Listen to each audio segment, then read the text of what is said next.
I go to the core. I am invictus. Nothing crushes me, nothing.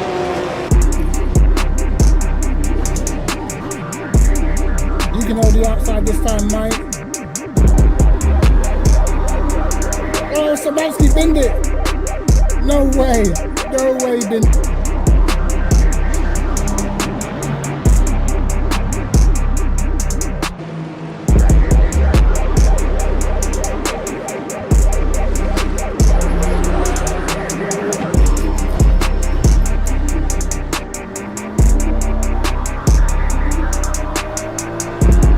Get on the marbles, mate. Get on the marbles, pal.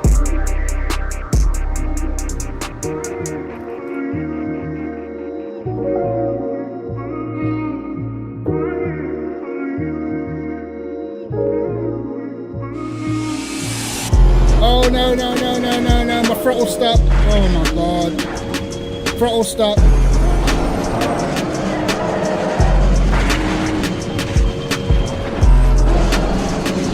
Whoa. No. It's over. Oh, my God. Okay. Oh, my God. There's no way, bro. Swear to God, this can't be happening to me, bro. Throw a punch at me, you could do. See if I can dodge it. Just my dodging skills, innit?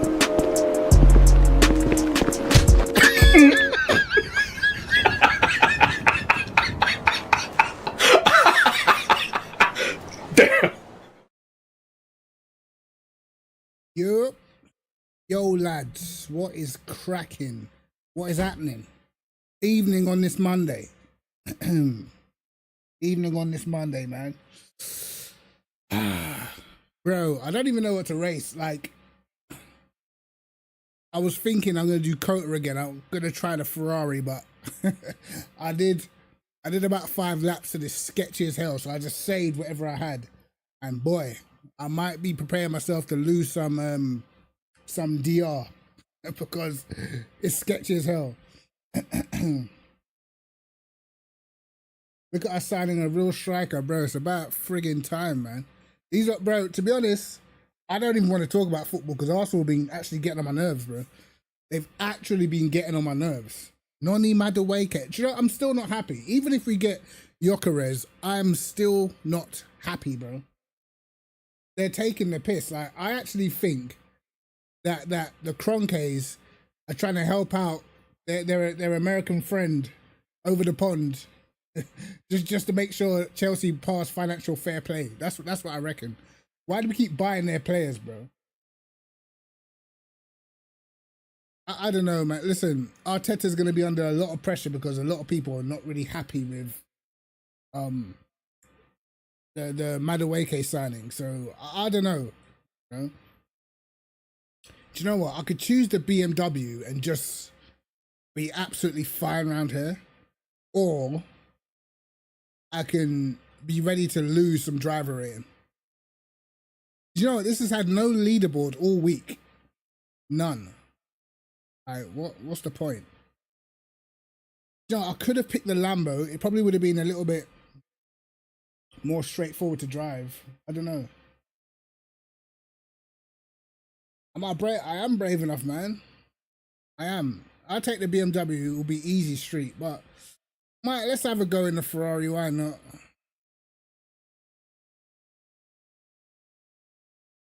Let's have a go in the Fezzer.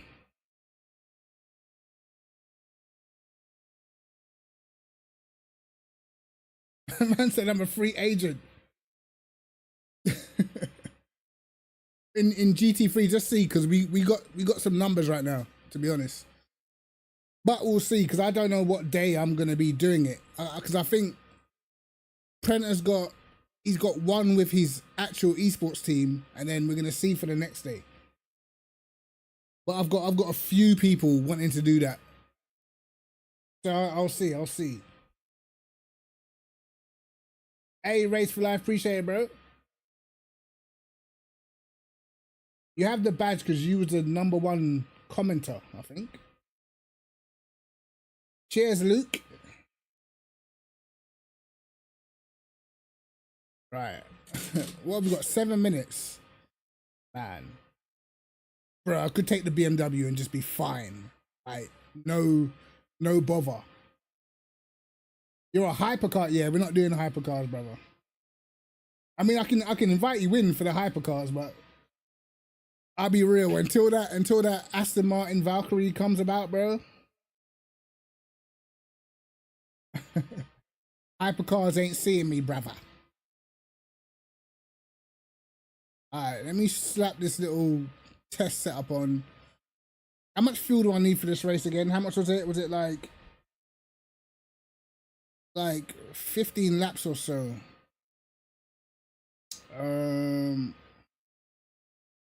15 laps or so. That will do. 65 liters. Can't believe I'm doing this right now. Just making my life hell for no reason. Just for you guys, just so you don't have to see me drive the BMW again. Arteta's gonna smoke the league. Listen, I can't lie. I've backed Arteta this whole time. Like, I thought, you know, he's done a good job or whatever. Right now, brother, when I see signings like Madueke, it makes me feel like bro doesn't actually know what he's doing.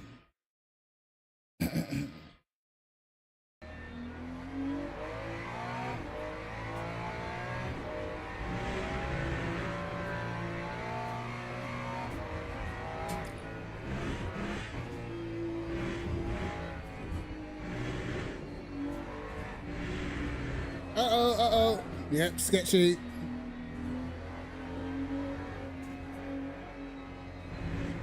Okay, I've gone too high up on the rear right height, clearly.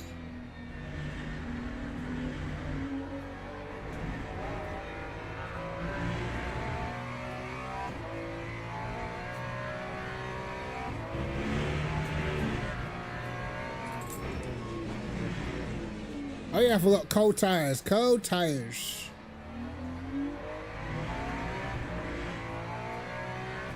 I'm gonna have to see.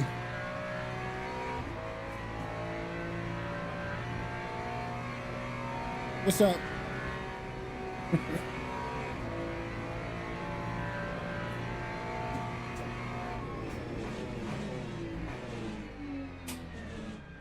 Alright, we're gonna have to see about this setup. I'm not too sure. I feel like I would die using this.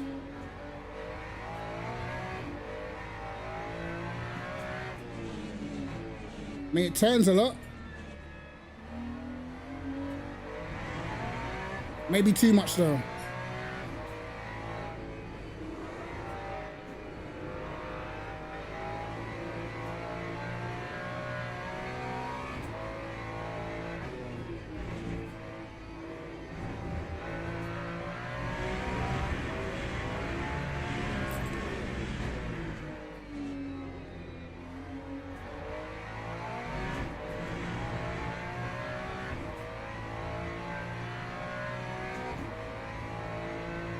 I've actually got mine the other way around in my TC slip.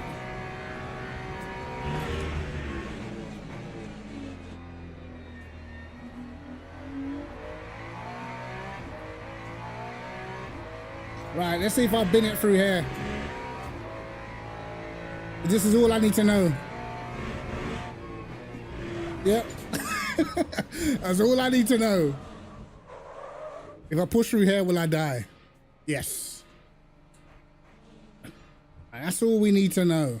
I did go quite extreme, to be fair. Building finished. But let's see.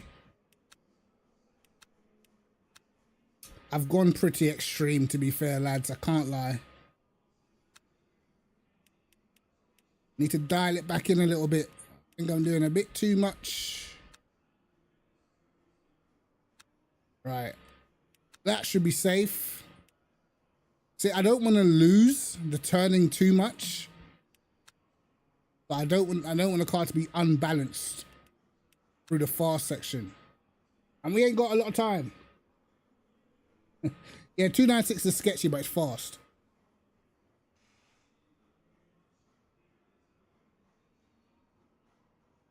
I didn't really give myself much time to make a setup. As long as I can survive, I'll be okay. Yeah, I just put the Aston Martin because I had a picture. I tried the Aston Martin the other day. I'd have to build another setup for it, to be honest. Yeah, that's because on Le Mans it's fixed, so there's much less you can do to control the car. Unfortunately, it's tricky. Tricky car to drive. All right, we've saved that. I'm not gonna exit. I'm not even gonna, bro. This is how deep it is, bro. I'm not even gonna test this. Literally just running this, bro. 785 TC slip.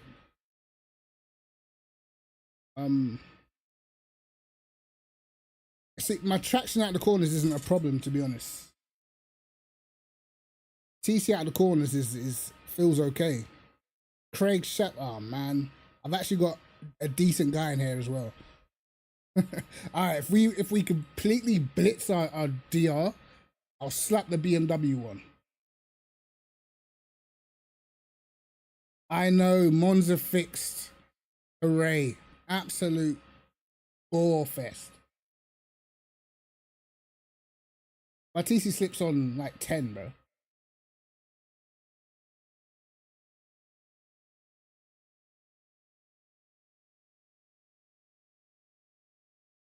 P-Cast 2 did have a lot of information, but most of it was bullshit, bro.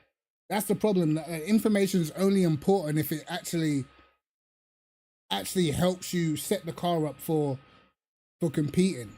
On P-Cast 2, it didn't matter what all that stuff said, because the fastest way was just put your wing all the way low and have rear camber higher than the front, and that was how you went fast, bro. That was it.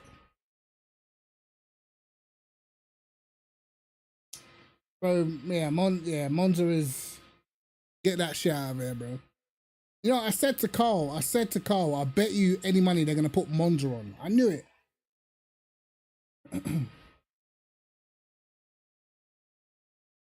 I said P-Cast 2 is still solid. It was fun at the time, but nah, not for me, man. like when you understand what you had to do to be really fast on P-Cast 2, you realize the game was a bunch of BS, bro. I'll be real. Like the stuff that we used to do, literally minimum wing, didn't matter what the track was, bro. Minimum wing, high rear camber, higher than the front, mate. It still worked, bro. Like, it's crazy. Even when I went on Auto Ballista, it still works on Auto Ballista. You know what I mean? Auto Ballista is just like an updated version of P-Cast 2 to me. A lot of the same stuff still works, like. Bro, I can't say I don't touch career mode on any game. I'm a straight online type of guy. The only game I'll play career mode is GTA. That's it. I've got no use for single player mode other than that.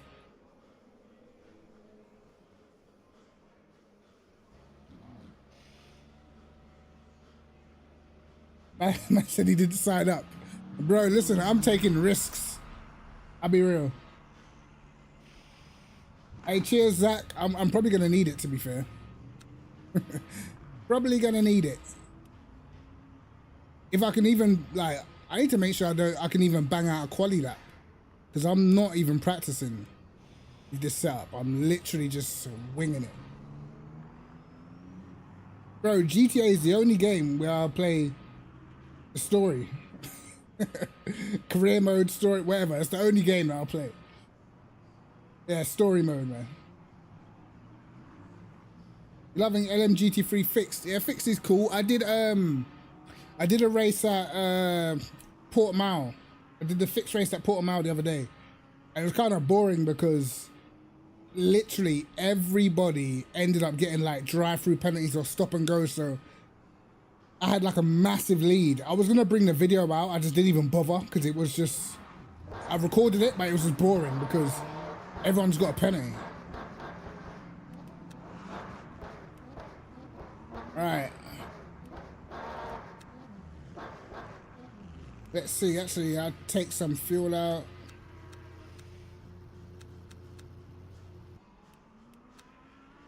Let's see what this setup is like. You won your first Le Mans and fixed, bro. Le Mans, that track doesn't even see me. I've actually got a good video coming out tomorrow with some racing on Le Mans from my good friend Carl. Like, bro, if you see the race he had the other day, it was actually crazy work, bro. Like, the battling that these guys had was crazy. Yeah, Monza, I just can't even. I might do some, but I just don't care for Monza, man. It's just boring. As I said, I do believe they need to put like a third daily up and make it some of the DLC tracks or something, because doing Monza, Bahrain, and Le Mans every week's just beyond me. Even though I do like Bahrain. Locking enabled.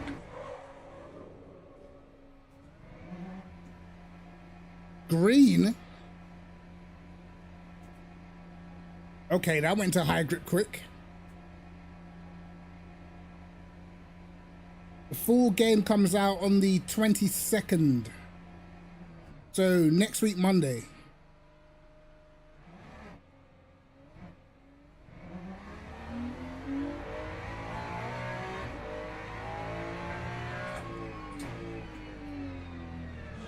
Oh my God, turn.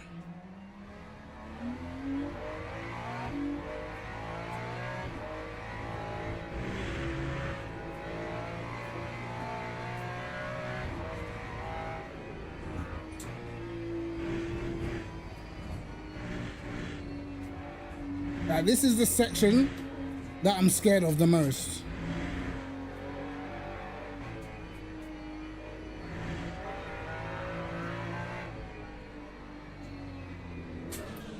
Oh my God.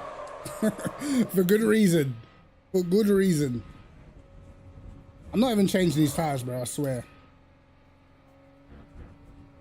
We're using them.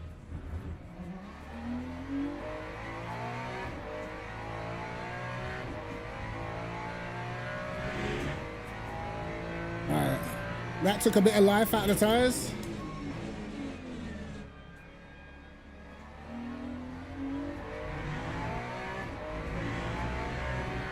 It's gonna be interesting, bro. Right now it's only like 6.5.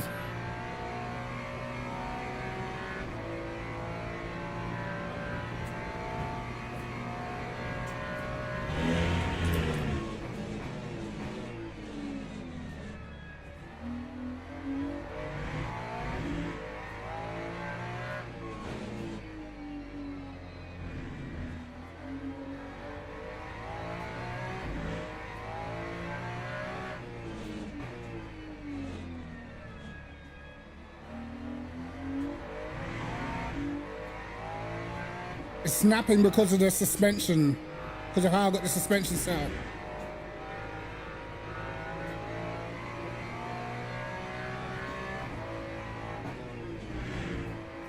Plus cold tires. Might be better once the tires warm up.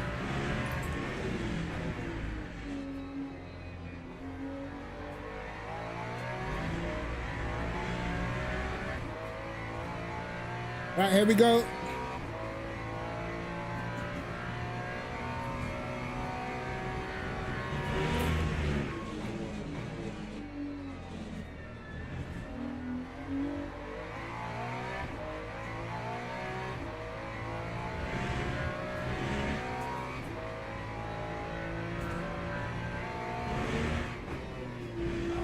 Oh my God.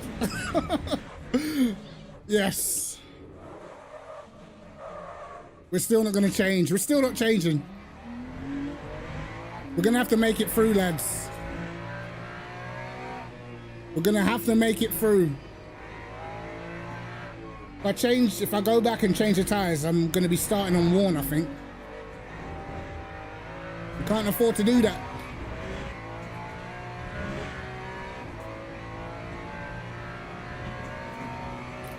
I've got flat spots.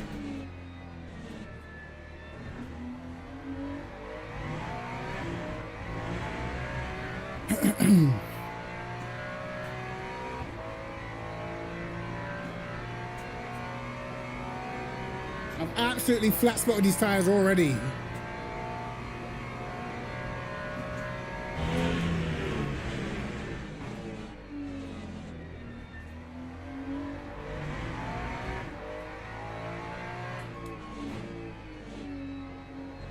Okay, car feels okay everywhere else, but the S's, problem.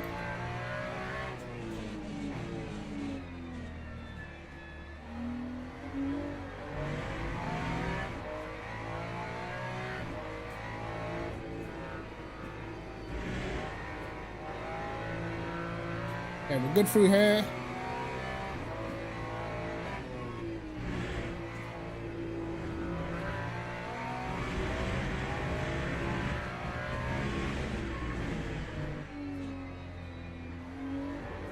Alright, we know the changes we'll have to make for the race. That time was a 2:14.55. Right, he's already on a 207.5.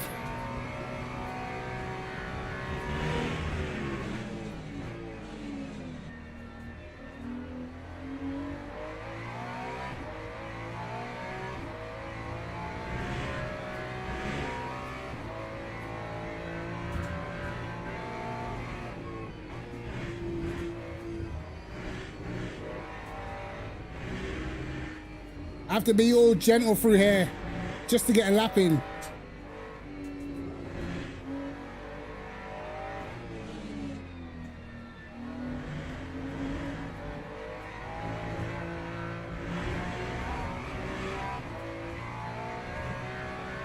Probably the slowest I've ever done it.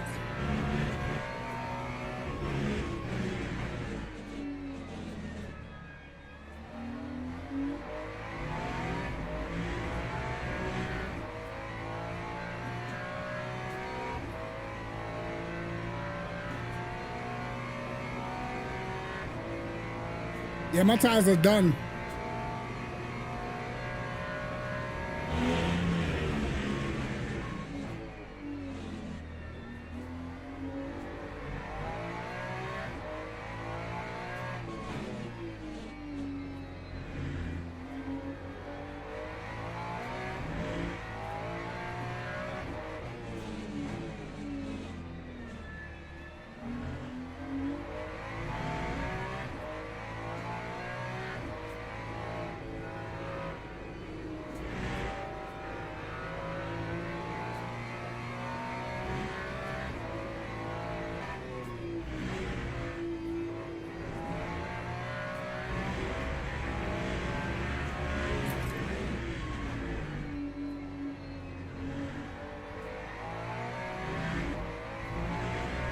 Time 2:08.09.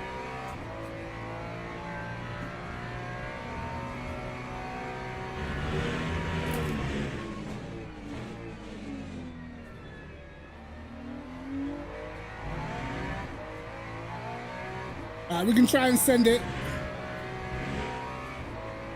Or should I just complete the lap?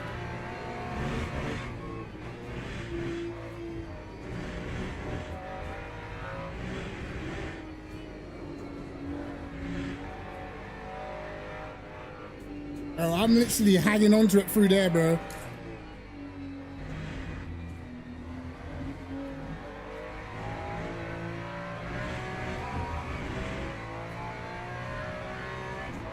Bro, this car is so fast, you know. I'm telling you.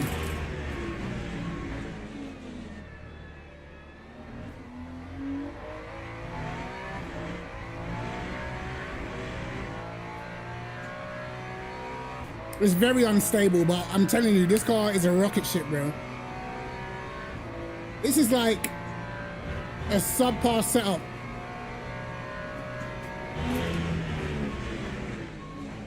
I'm not even that far off the BMW.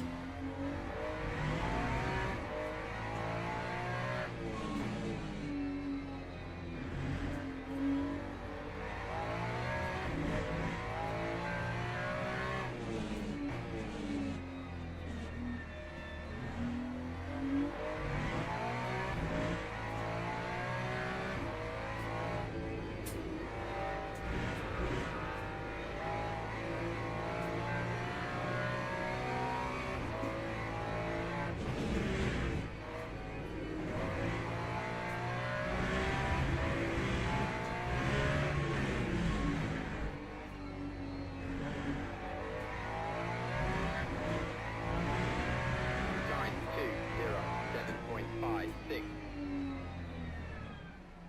2075. Not even far off the BMW, and the car is literally on edge the whole way, bro.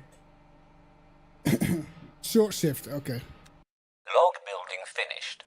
Right. Yo, we're changing this setup real quick. 15 point, yeah, that'll do.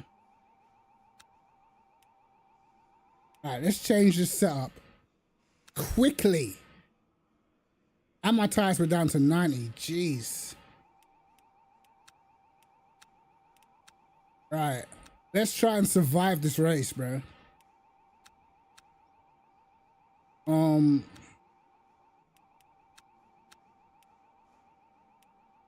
Man, I hope this is enough to stay safe. I do. Teams and drivers go to the grid for a race start. Cause I'm not willing to go any further than what I've done. Actually, leave that. Let me go up on that. Yo, lads, if I've been it now, boy, it is what it is. All right, tires, new.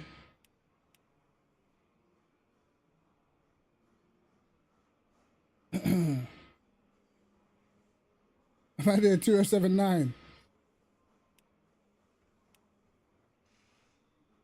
Right. All right, we're in there. In there like swimwear. Come on. Logging enabled. Just don't get relegated to bronze. I will own it. I hope so. I hope I'll be decent, but if the car's safer, I'll be quicker straight away. But like how fast this car is actually insane because the BMW setup I've got, it feels nice. You know what I mean? Like this feels awful and I'm very close to the lap time. Formation lap has started.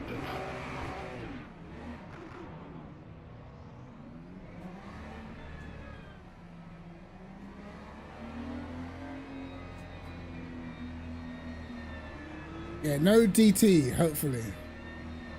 Right, I got a BMW next to me that probably is gonna get me off the line. But we're on the inside, so maybe we might get lucky.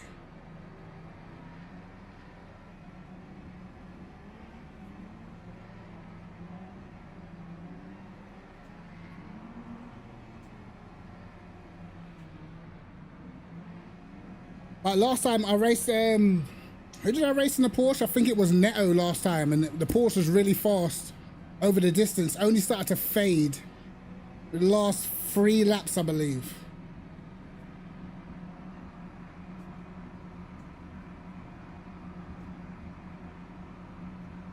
Green flag, green flag.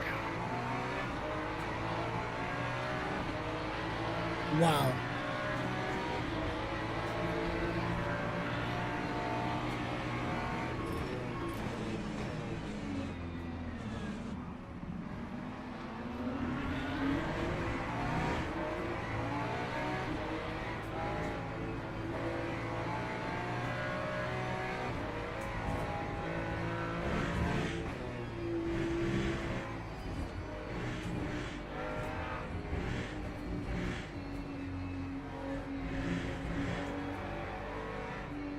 I'm literally taking it so easy through here.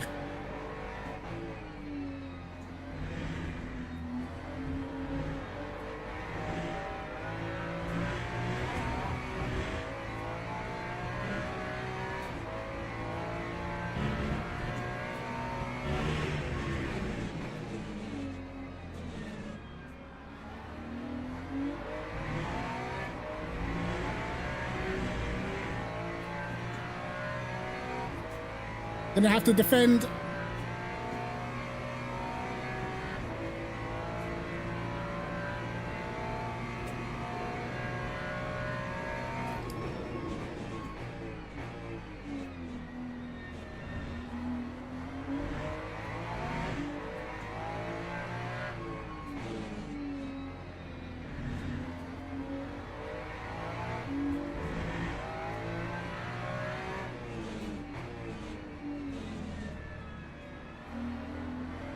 See, now that's where I'm going to struggle in the last sector now. Because of the changes that I made, I think.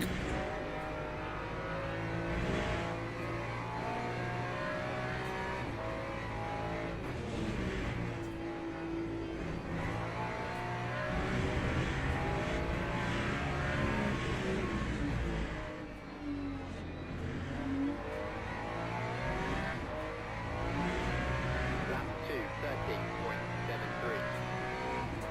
All right, let's see.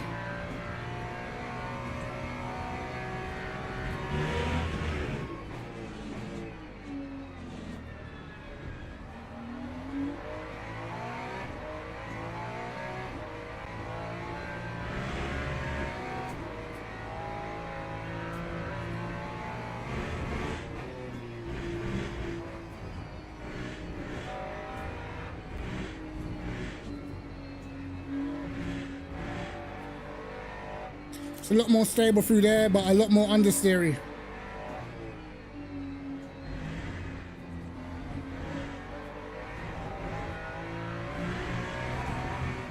Wow, understeer on the exit.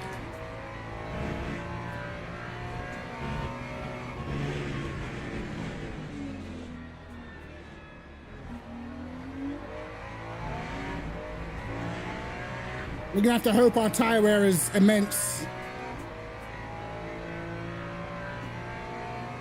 Yep, that's the plan.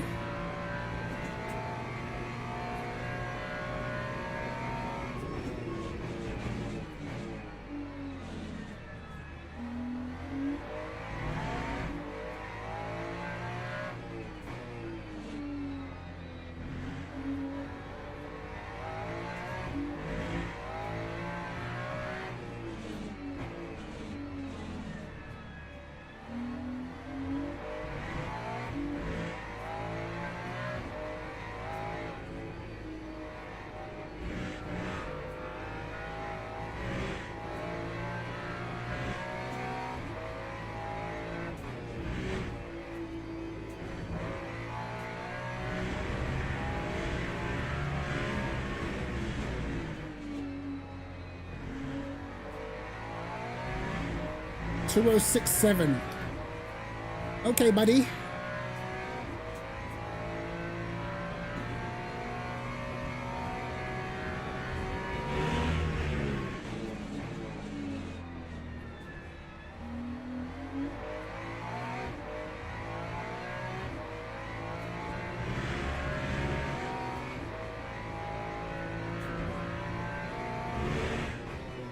Whoops. Got that wrong.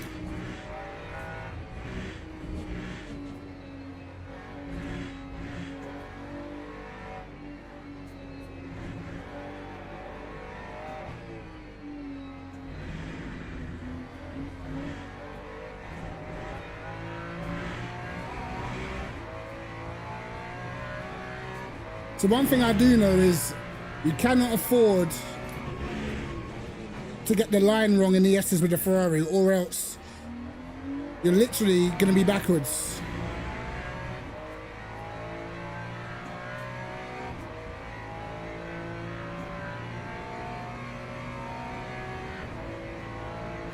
Bought a new Skoda, nice, bro.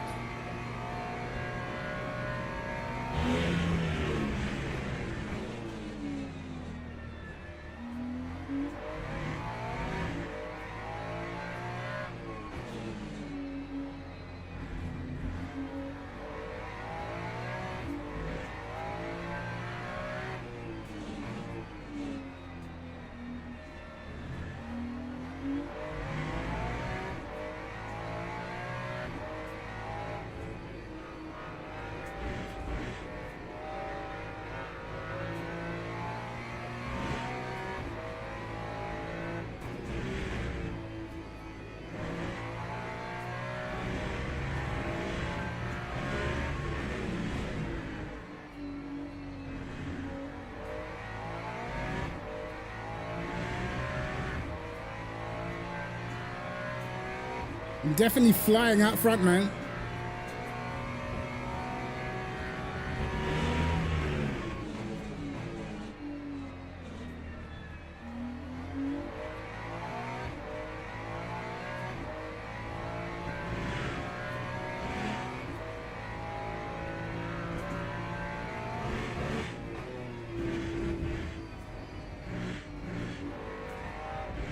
That was almost a death.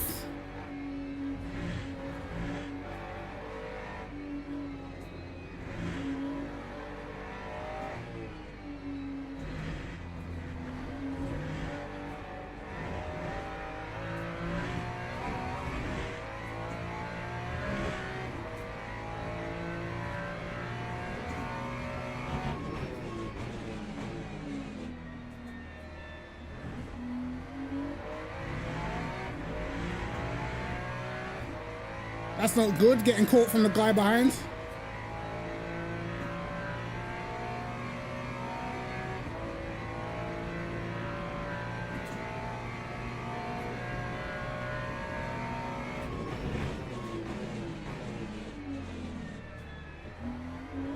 Oh.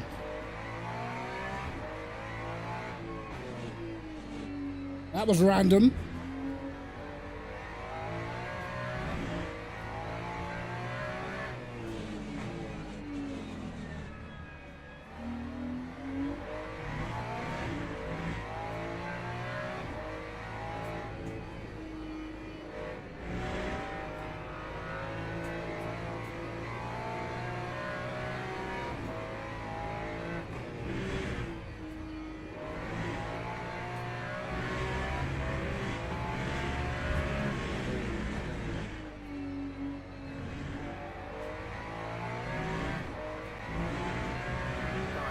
Oh God, we're slow. We're really slow.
We're in the 208s right now, which is slow.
Yellow flag.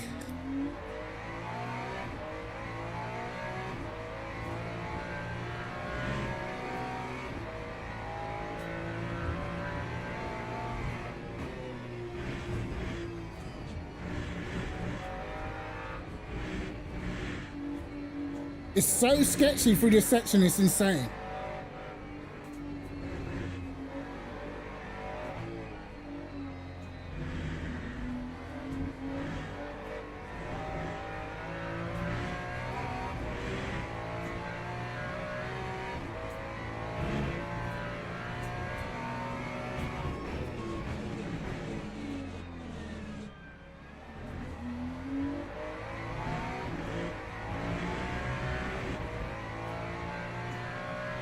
I feel like the experiment hasn't worked, bro.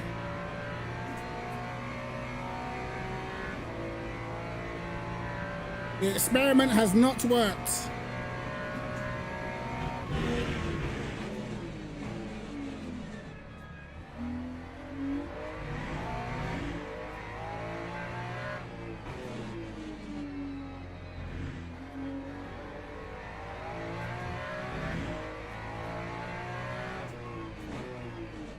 Because I'm getting through sector 1 and I'm literally cruising, not to bin it.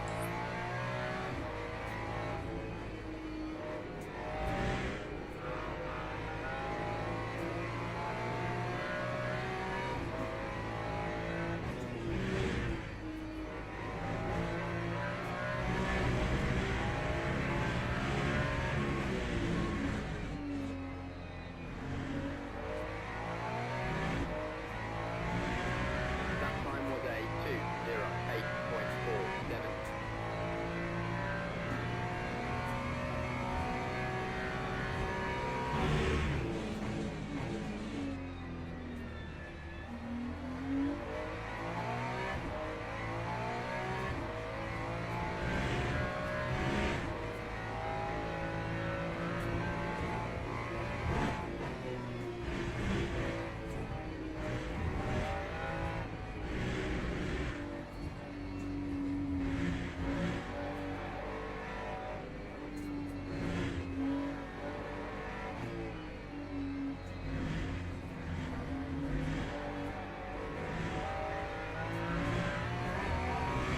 I have to be so tentative through there, man. It's insane.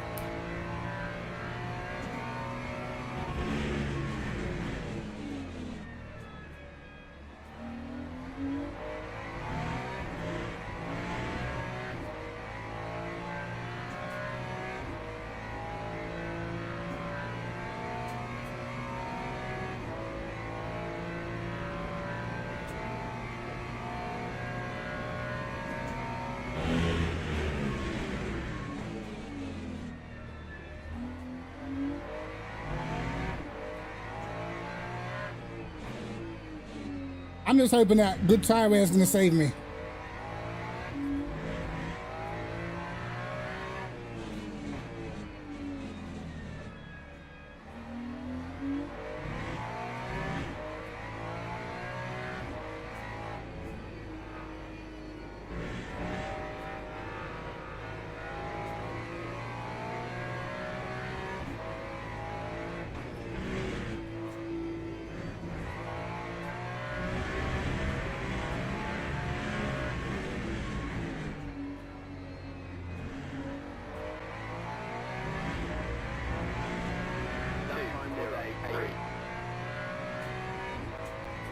It's the age-old dilemma. How do you make a car turn without making it sketchy?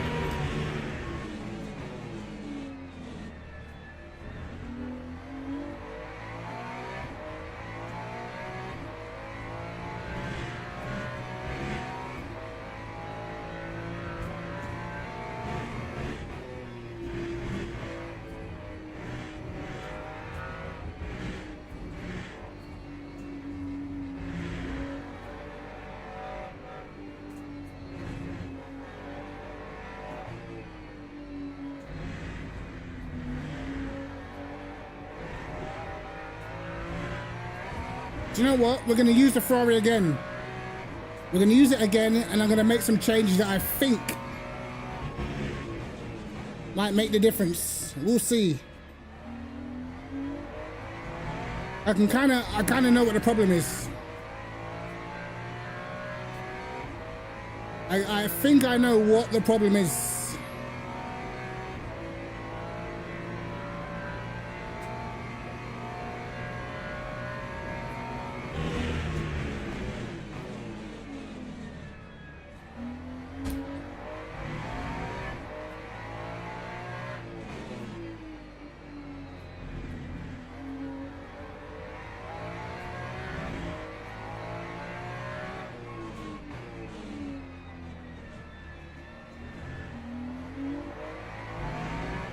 Yeah, because high wing is not fixing the balance issue, so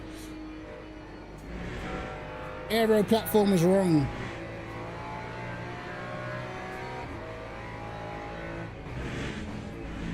See, that was almost a bin.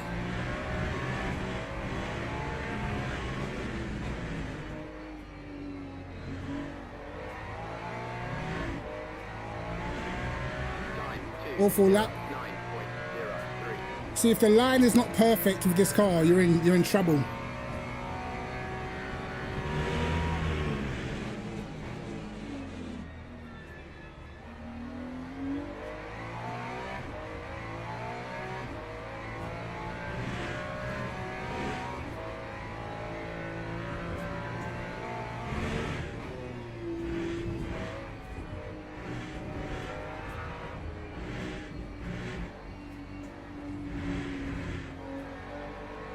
You can actually see how much he gains through there because I have to pretty much be off throttle, you know, or else the back end wants to come round.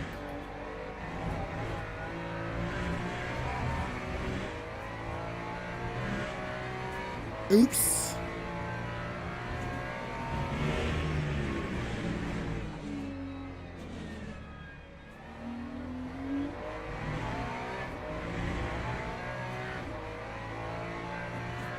We're gonna do last drive. Now I'm gonna sort the balance out because trying to use higher wing is not really like ACC where that's gonna fix a lot of your problems, you know. You can have high wing and it don't really make as much difference as the suspension.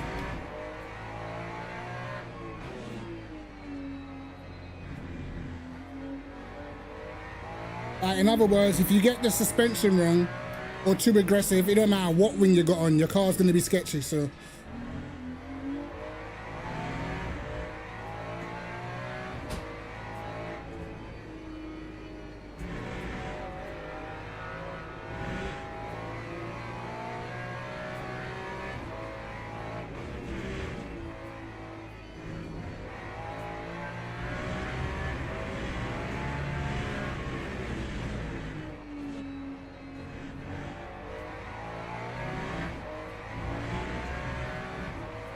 Absolute rubbish lap.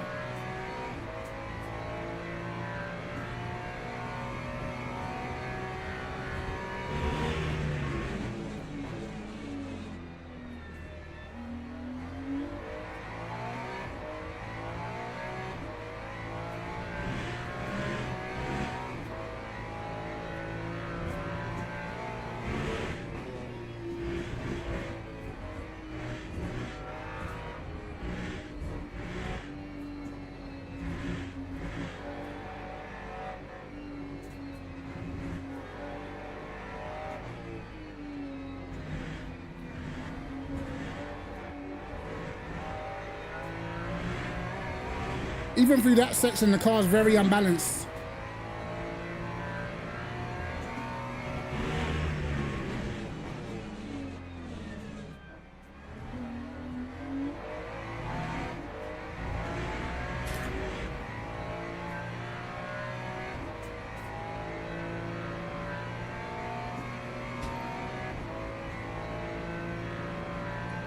Very good on the tyre wear, to be fair.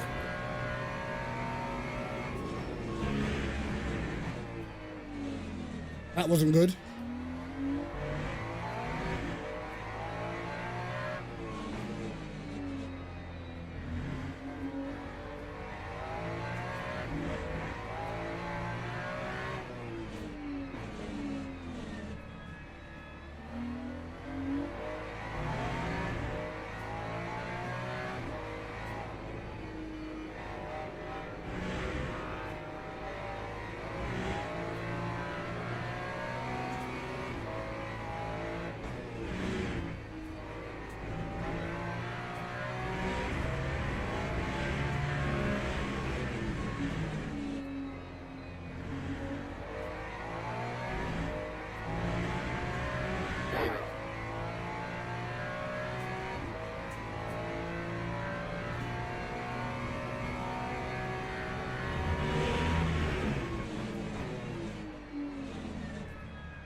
Porsche makes up a lot of time through the S's, man.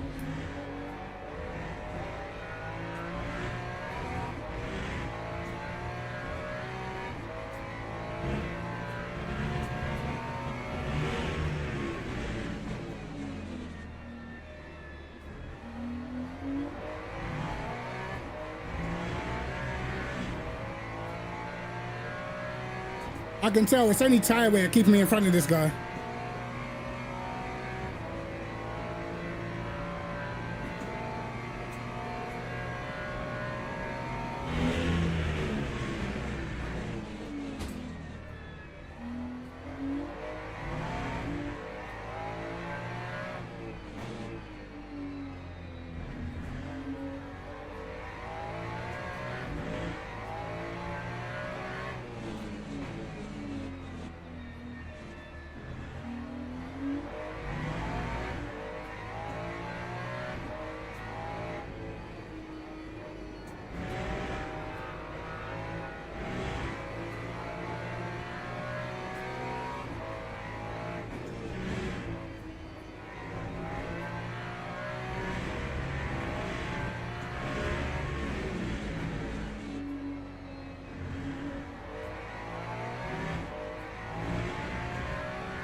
Guy in front is suffering on tires.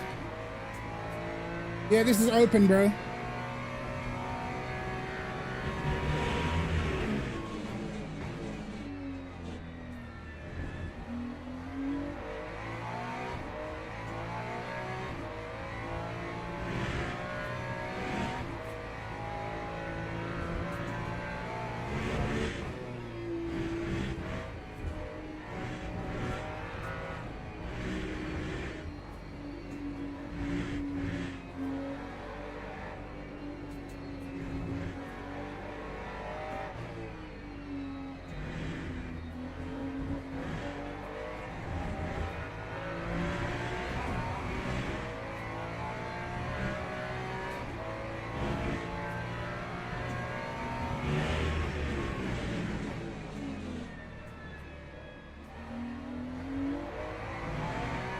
See, what's happening is, because the balance is off, the car is still sketchy in the high speed, and because I've put a lot of wing on, it's still understeering in a low speed, so the balance is just completely off.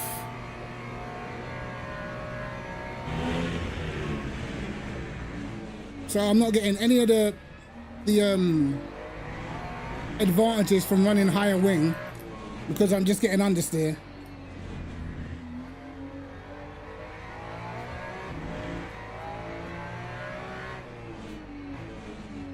Probably the only thing that's helping is maybe tire wear.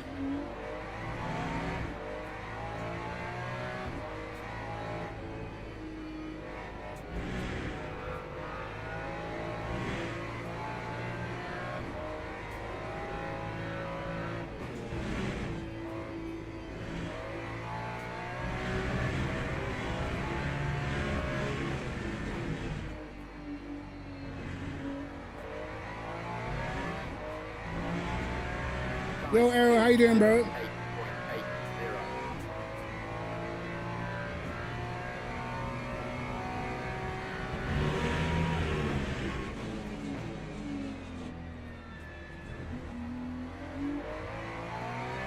I think the BMW would still be okay on fixed around here. Probably more stable.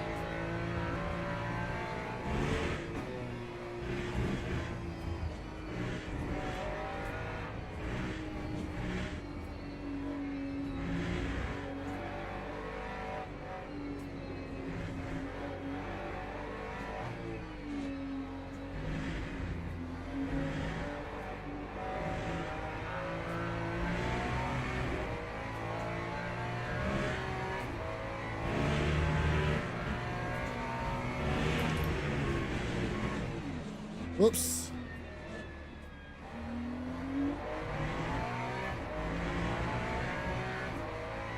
This guy's running higher wing than me, I think, for sure.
2 laps to go.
The Lambo in front, his pace has completely died.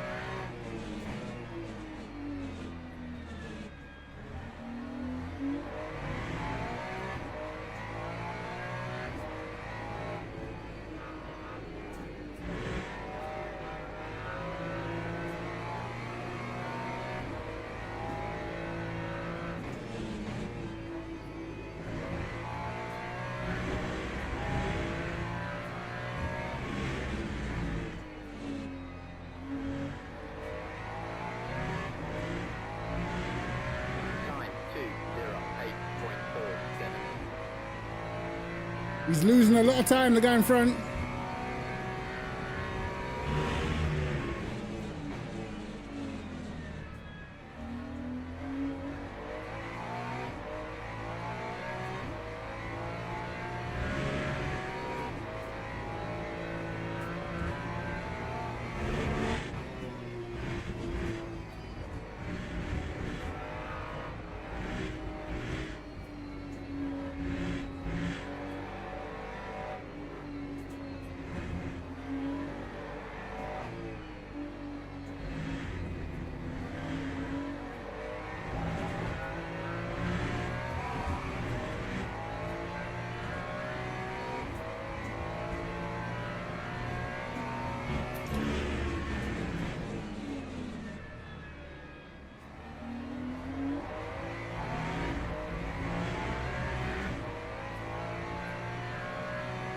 Oh, what happened to the guy in second? Back to the garage. No way.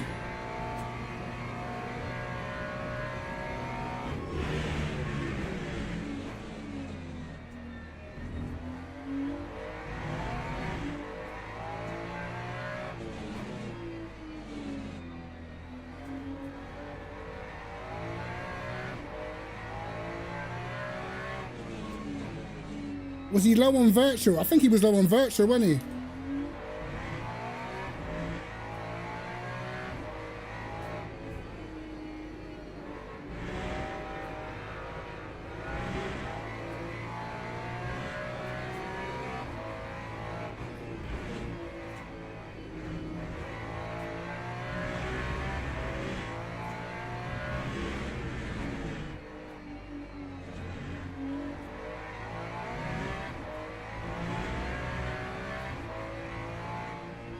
All right then.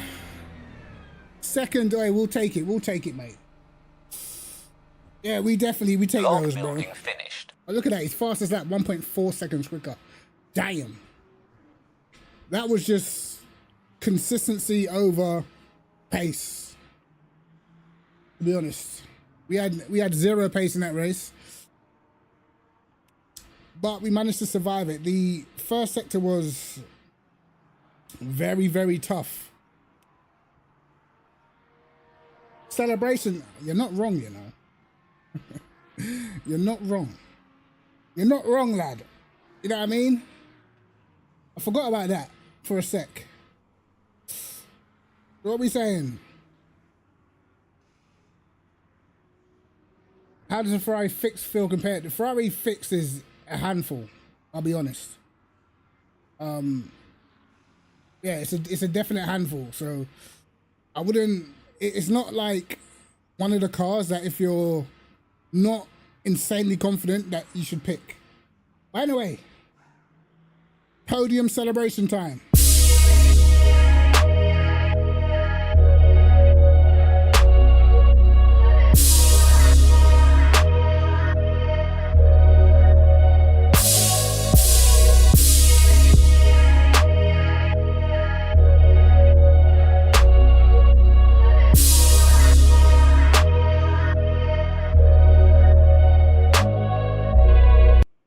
You know what I mean, lads? Come on. Get us in that podium. Right. So, shall we take the Ferrari again and then make the changes that I think maybe... Aura farming. Shall I make the changes that I think will help the car be a lot more stable? 9 minutes. We've got 9 minutes to... All right, let's register again in the Ferrari. You've got 9 minutes to fix our travails. What did we do? Fastest lap 208.1, which again is not that much slower than what I did in the BMW, bro. And the BMW I was completely confident in. And I think it kind of tells the story of, in sim racing, to be honest, to be really fast, you have to be really confident at driving a car on the edge. Once you get to that stage, that's where a lot of the lap time's gonna come from, you know, because in quali, that car was so edgy, but yet I was so close to my BMW time, which is, the car's just completely stable for me. Bro, I'd have to make a setup. The thing is, like, on LMU, the difference between a fixed setup and an open setup is too big. It's too big, bro, and I'm not losing driver rating. I'm not doing it. Let's go Ferrari again.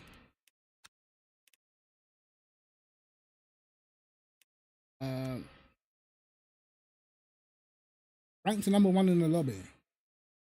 All right, we need to get this practice on. Make these changes. See if it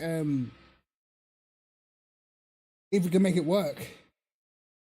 I think I know what I've done wrong. Now I'm gonna have to make it understeery, but I'm gonna have to fix it in a different way. See if it helps. But my tire wear was good, man. The tire wear was very good. All right. Set up. We're going to have to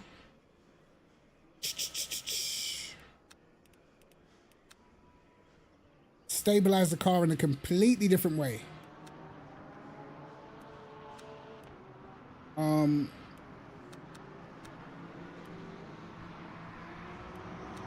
Let's see.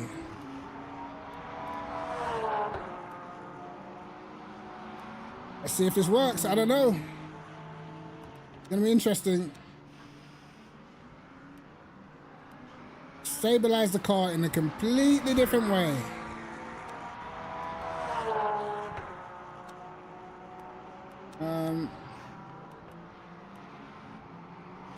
Right. Okay. What do we need? We need 15 laps worth of fuel. Also.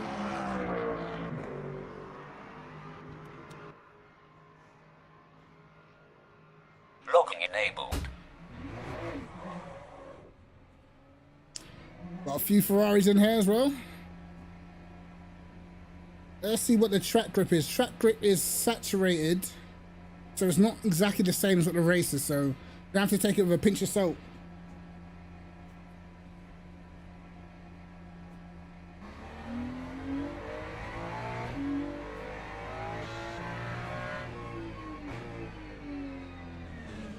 Oh my god, turn.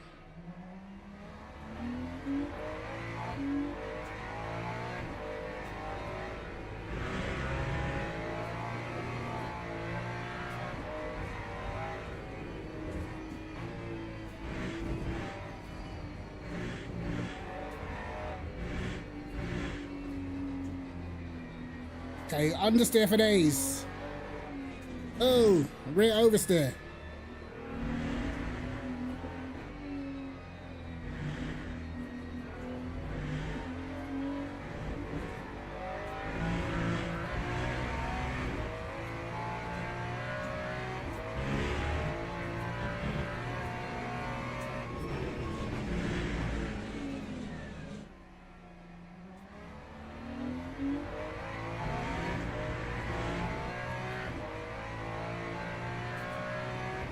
Yeah, the Porsche with the open setup is nice. The Aston's actually pretty oversteery on the rear, man.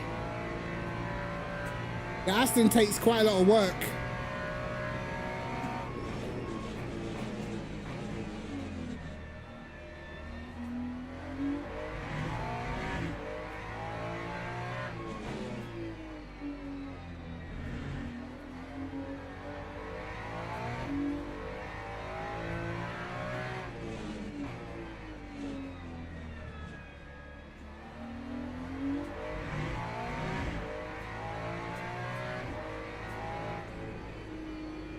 Okay.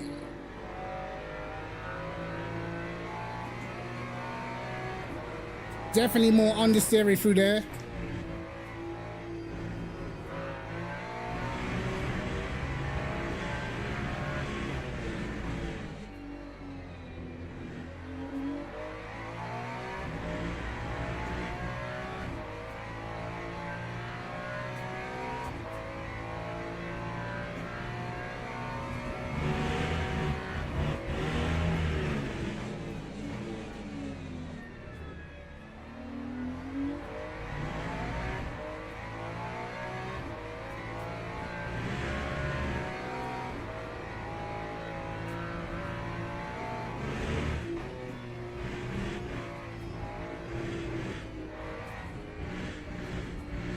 Okay, it's well more stable.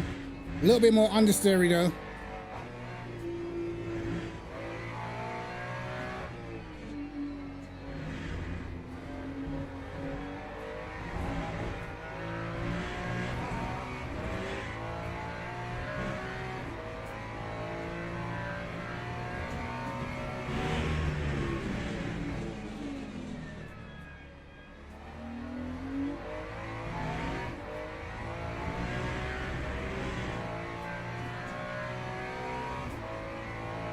Right, let's just see what kind of pace we have.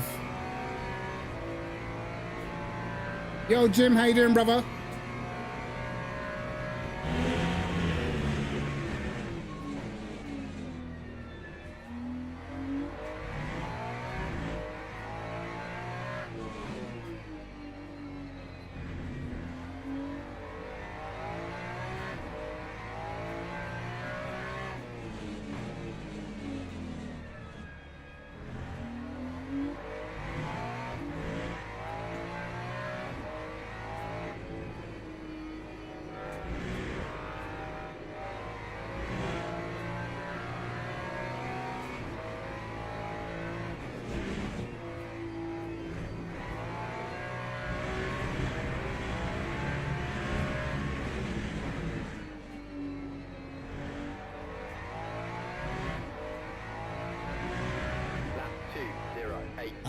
Straight away 2081.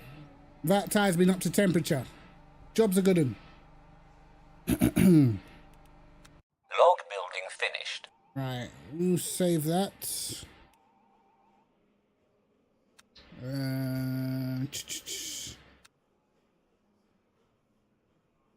We'll save that.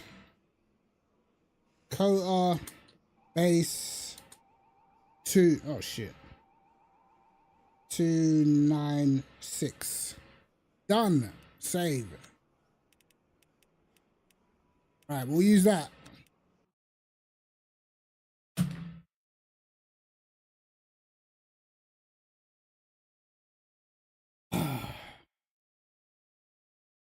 Danilo Ferrara. I'm actually, the McLaren is a sleeper car, bro. I'm telling you.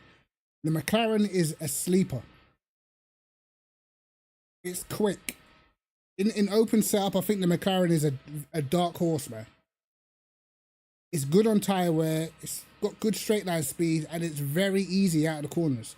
Good in wet conditions as well. It's just that because it's so the understeering nature, you kind of have to tune that out of it to get the lap time. But it's as stable as a front engine car.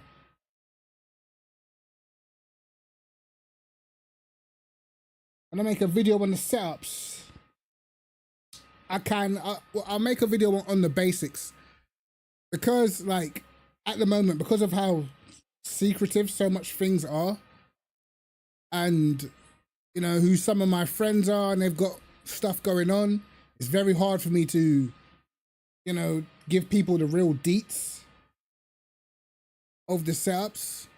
But there's some things you can do.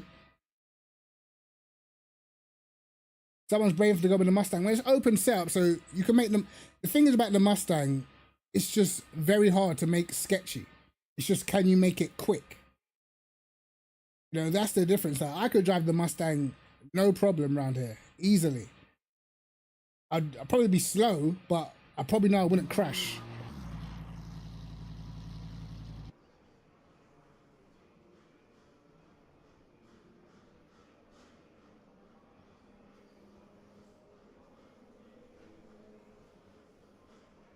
Yeah, the Macca's it's got tons of grip, almost too much. So it's like, it has that understeering nature, but it's a very, very underrated car.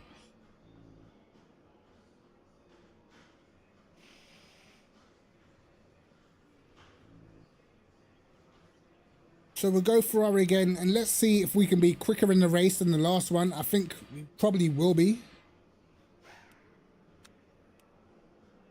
Their balance in the last race was just off. Although tyre wear was pretty good.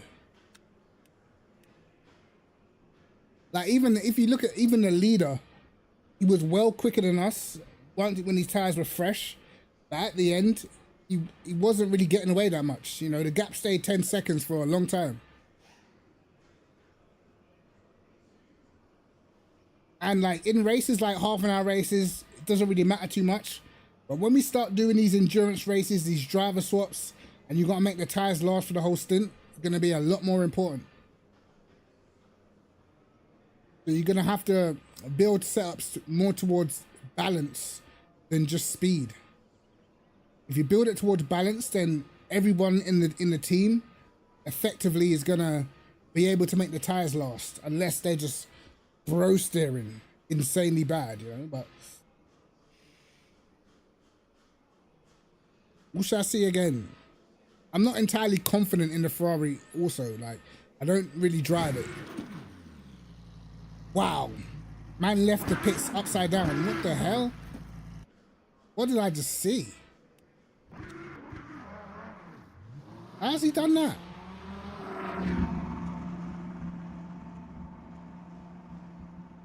Why is a man even leaving the pits now anyway?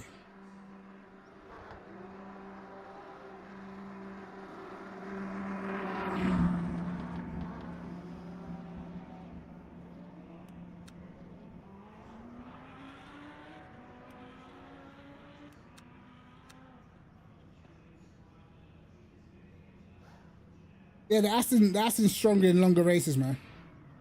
Aston's got great tyre wear. Aston's probably the best on tyres. Apparently the Lexus is very good on tyres as well.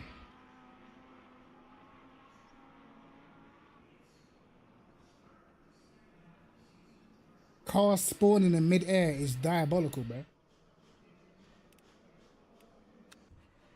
Locking enabled.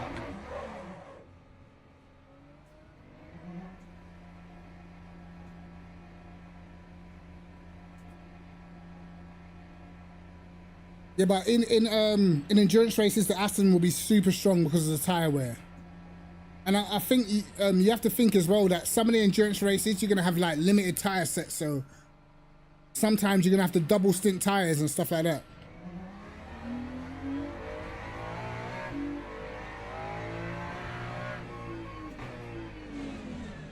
So when you're driving to double stint tyres, you kind of have to take that into consideration on your first stint.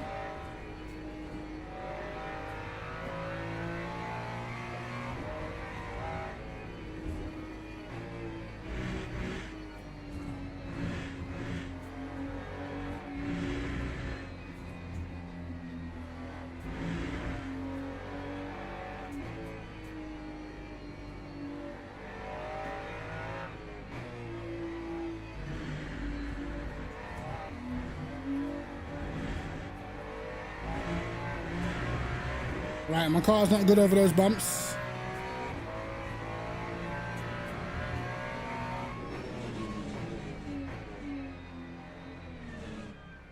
Actually pretty bad over those bumps.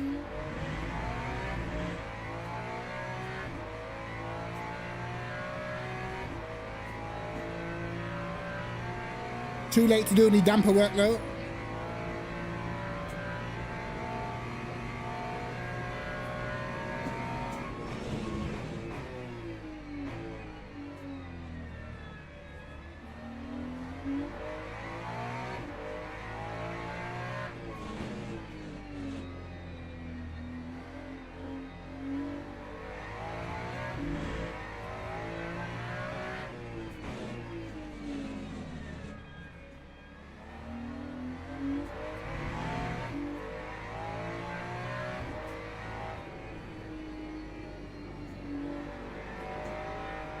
With no grip for the first lap.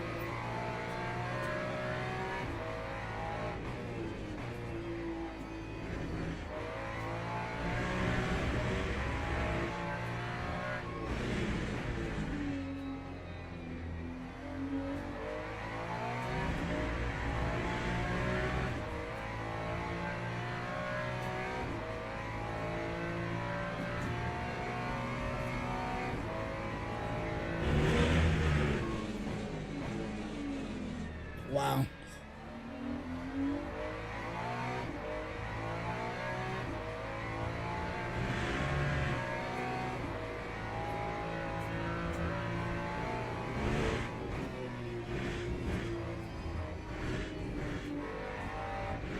A lot more understeer on entry, but it gives that feeling of stability.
Oh, almost binned it.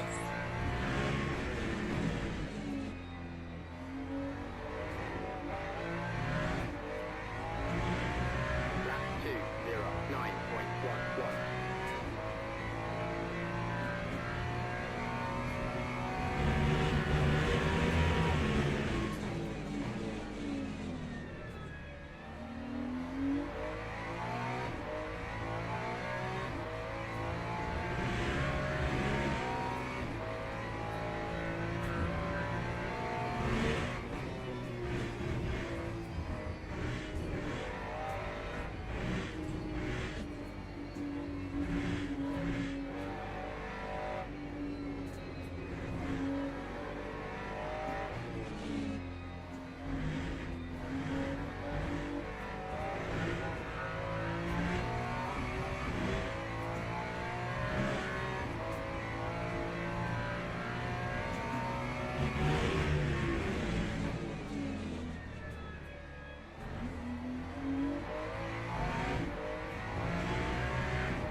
Issue that I have is the car's riding on the ABS, which is not great.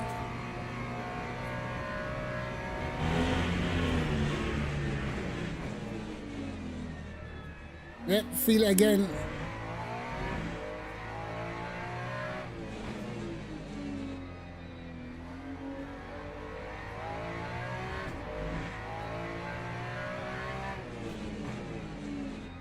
Definitely feel it there.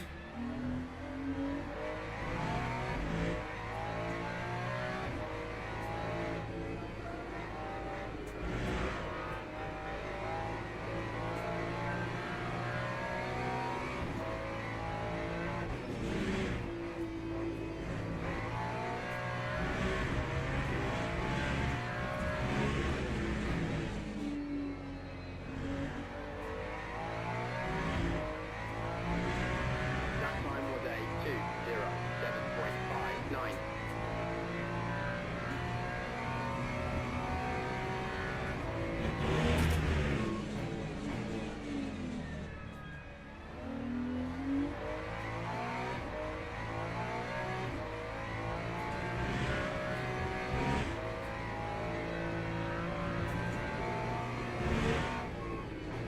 Oh my god.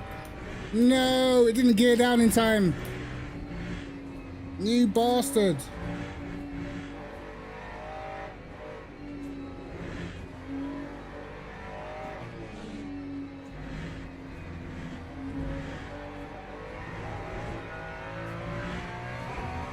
For whatever reason, just didn't gear down. Nightmare.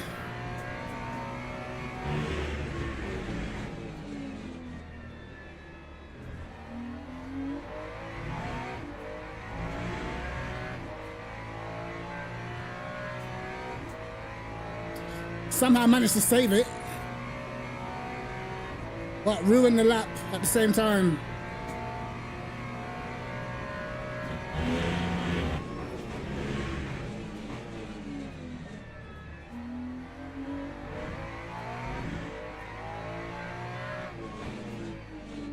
Bro, how's that middle purple, man?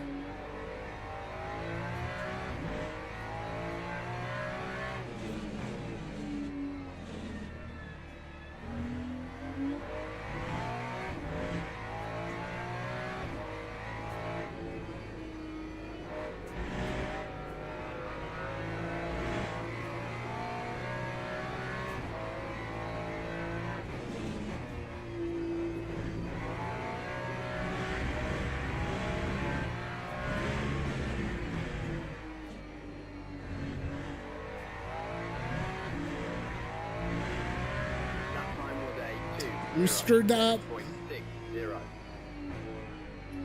Absolutely bottled that one. Oh no, I need to qualify third. Otherwise I'm gonna get a bad start. Log building finished. Still, there's something I'm not happy with in the setup. Still. I think I might have to change it because it is so bad over the curbs, man. Like really bad over the curbs.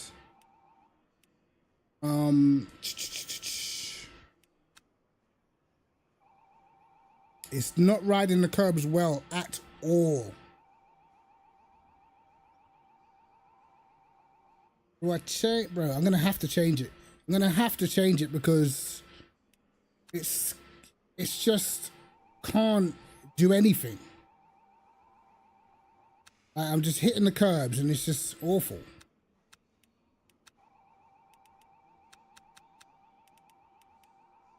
So we're just gonna have to try and make changes, see if it sticks, I guess. Hopefully it does.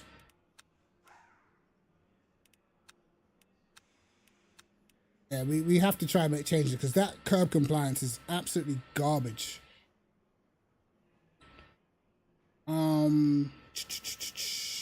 What else? Teams and drivers go to the grid for a race start. Car riding the ABS way too much. Way too much as well. But I think might be okay. Might be okay. Let's put the fuel in.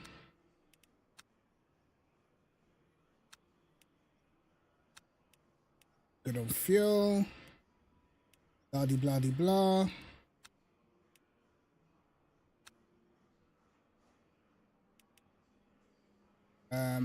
Yeah. We qualified second, so there's that. Logging enabled.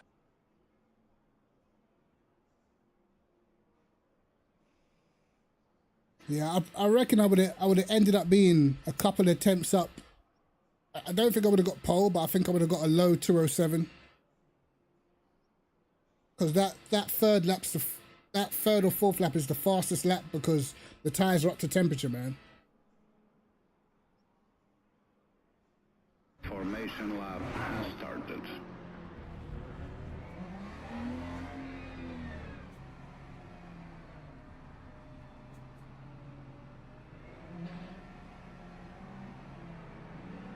I'm gonna end up in third before the race even starts, bro.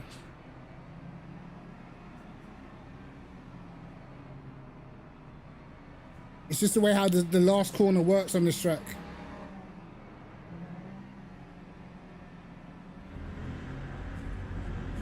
And if I go to third, this guy is just gonna pull away.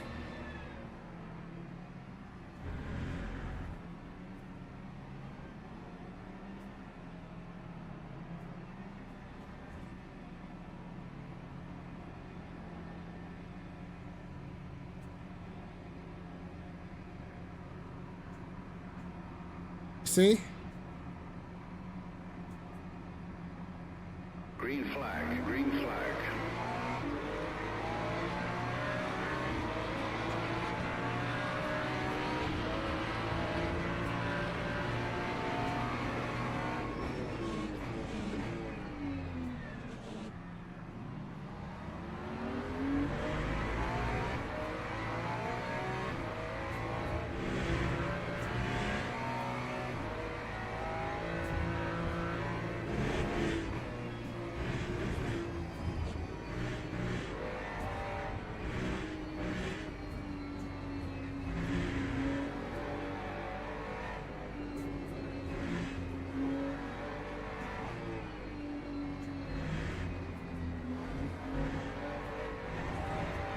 Oh, yes. I made it better over the curbs. Yes. It worked.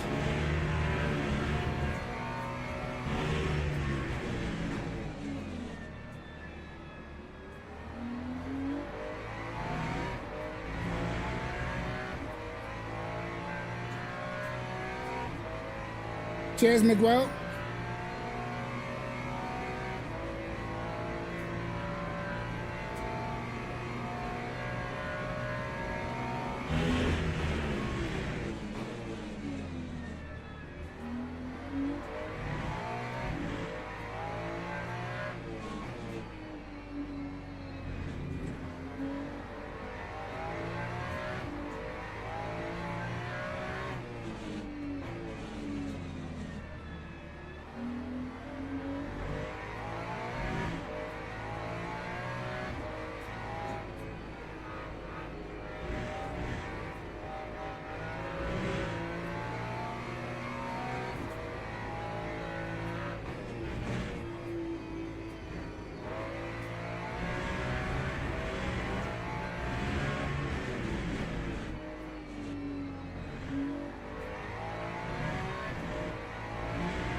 Right, good first lap by the leader.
The McLaren's got some race pace, man.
There's a 207.2 flying.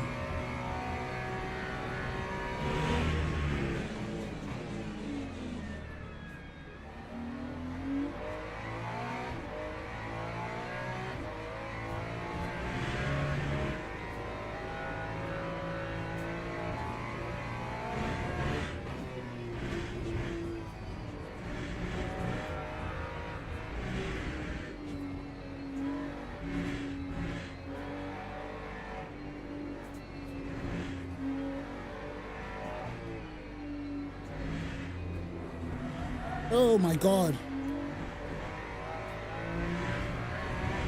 That's not good.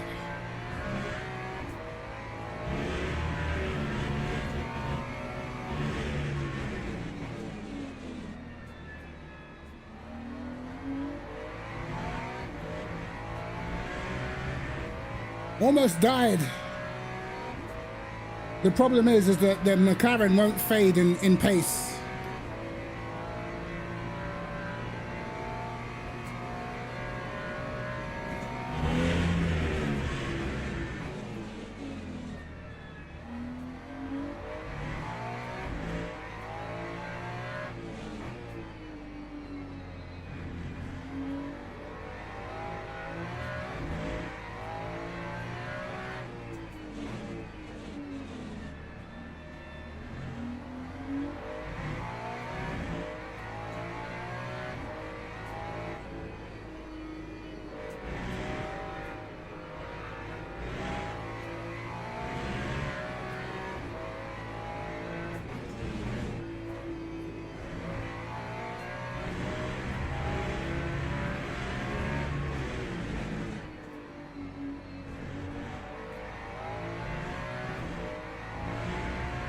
Lap 2:08.46. That was a bad lap.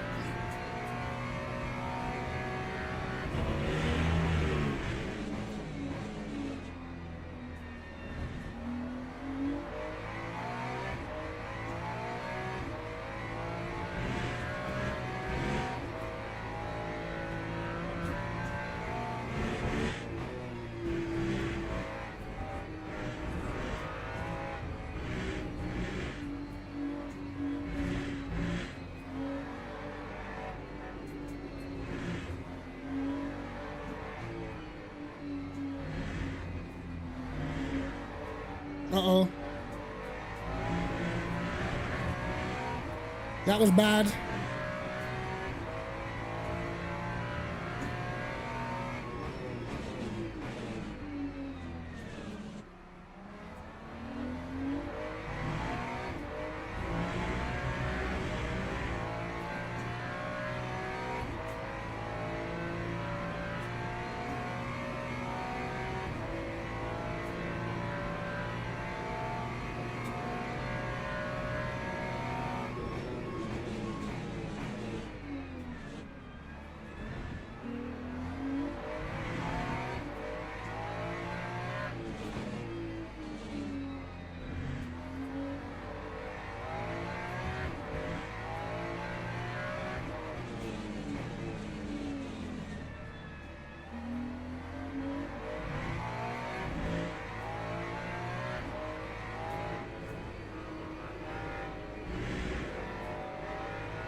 Let's try what we used in the last race, man.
Oh God.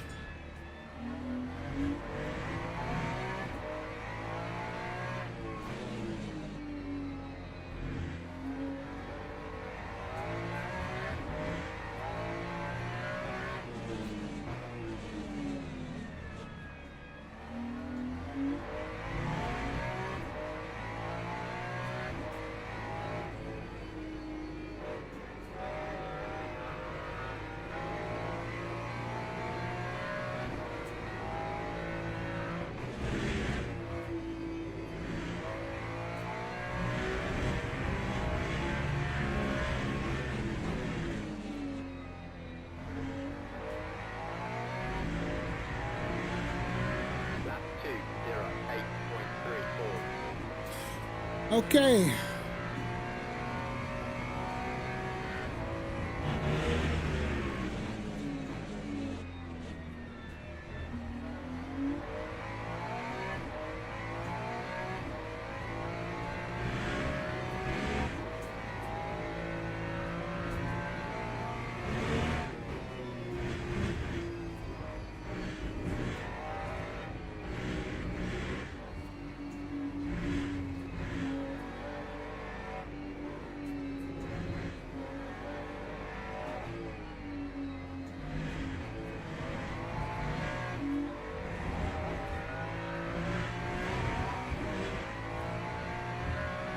Okay, don't shift down to first.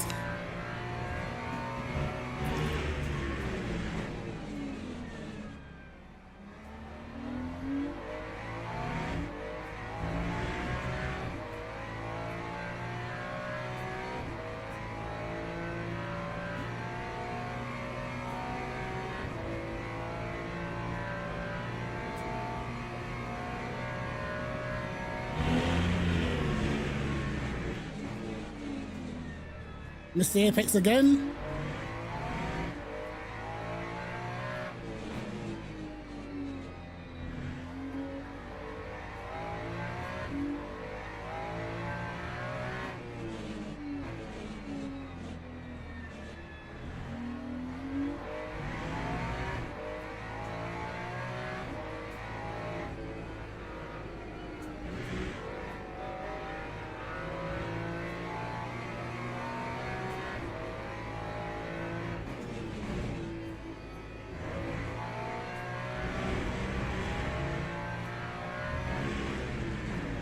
The McLaren's got a good balance through the last sector.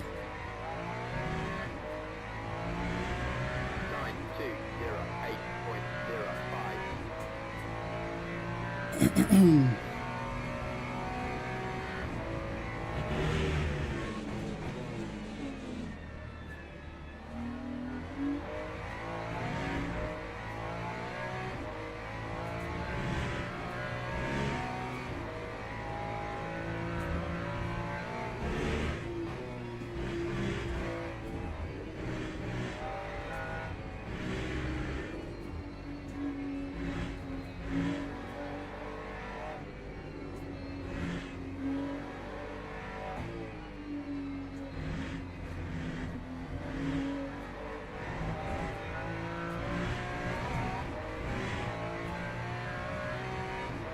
Yeah, he's definitely quicker than me through the first, for sure. He gains on me through the S's like 2 tenths every time, the guy in front.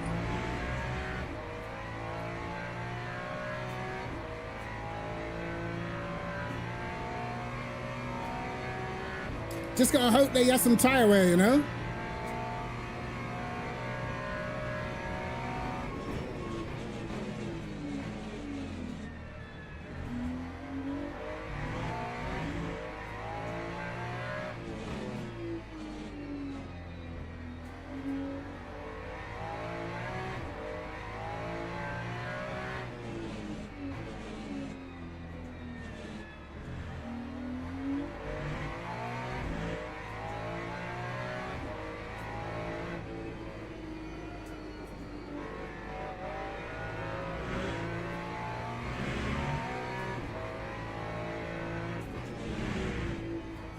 Oh.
Yeah, I'm getting killed in that first sector, man.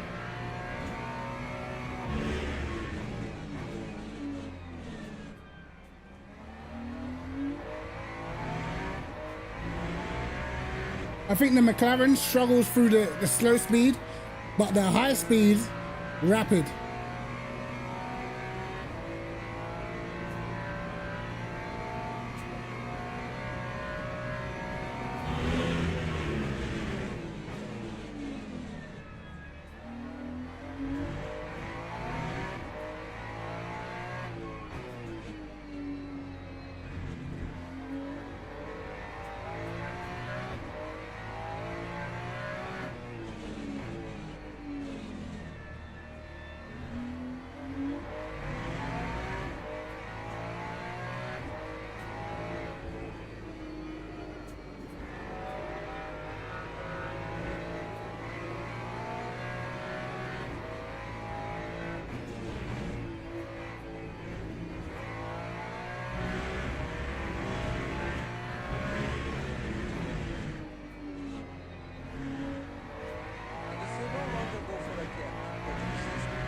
Cheers, Nicolaj. Appreciate the follow, bro.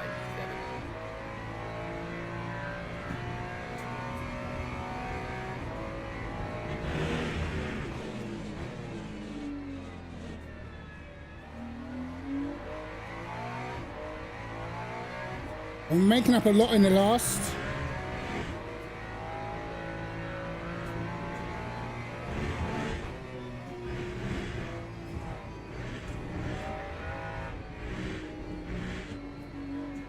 I'm getting absolutely schooled in the first.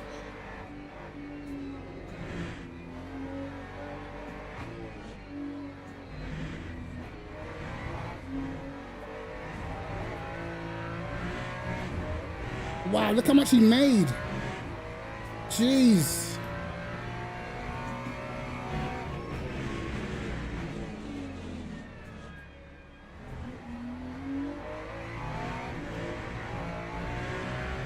Well, he made loads through the first on that lap.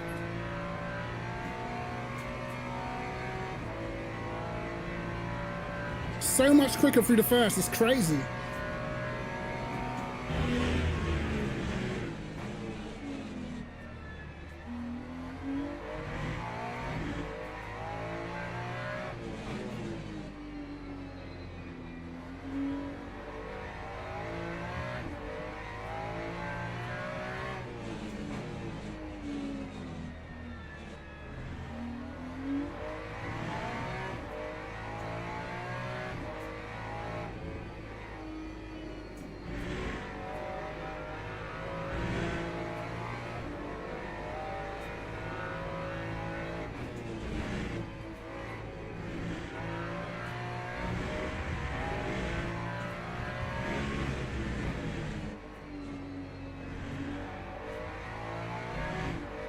Is that a very good lap?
No, I haven't got a new roll, bro.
Not a great lap.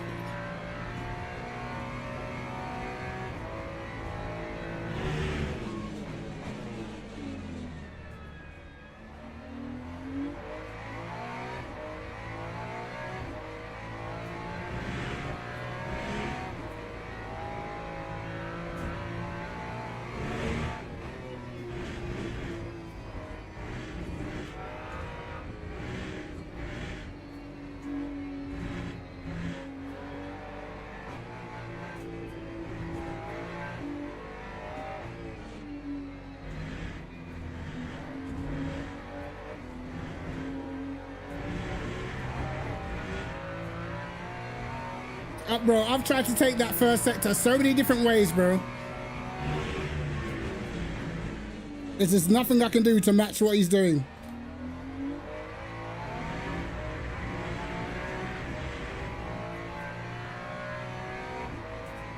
And I told you you'd have good tyre wear in the McLaren.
Completely wrong line.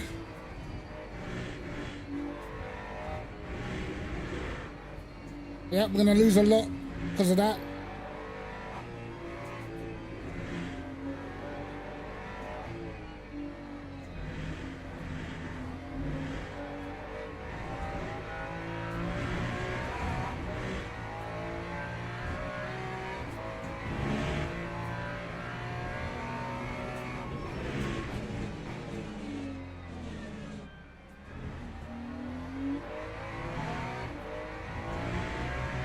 I've not managed to close this gap at all.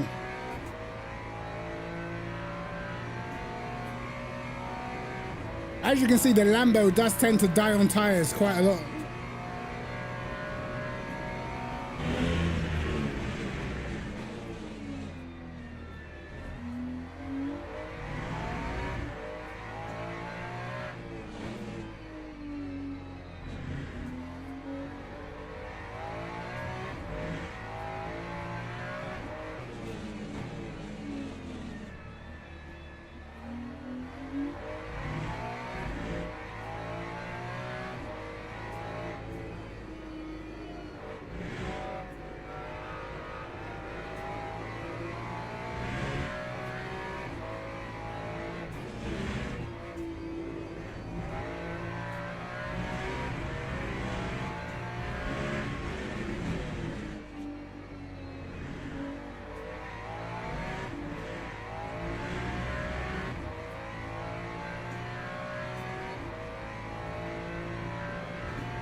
Yeah, I think I've got more front tire wear than I did last time.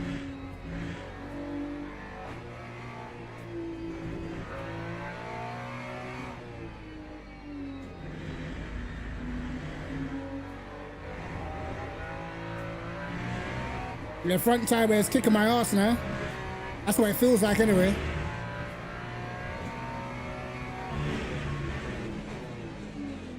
Yeah, for sure. Can't get it stopped as quick now.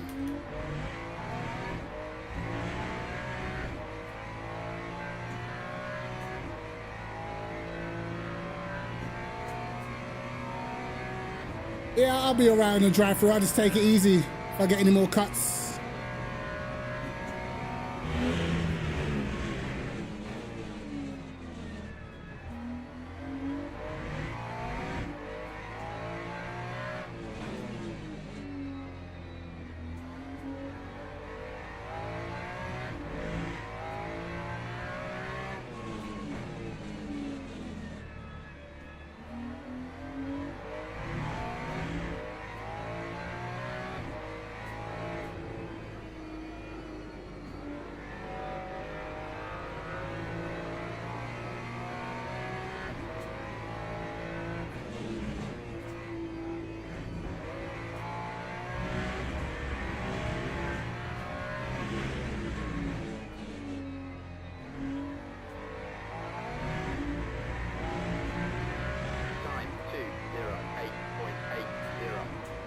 He's very consistent. He's fast in exactly the same places every lap.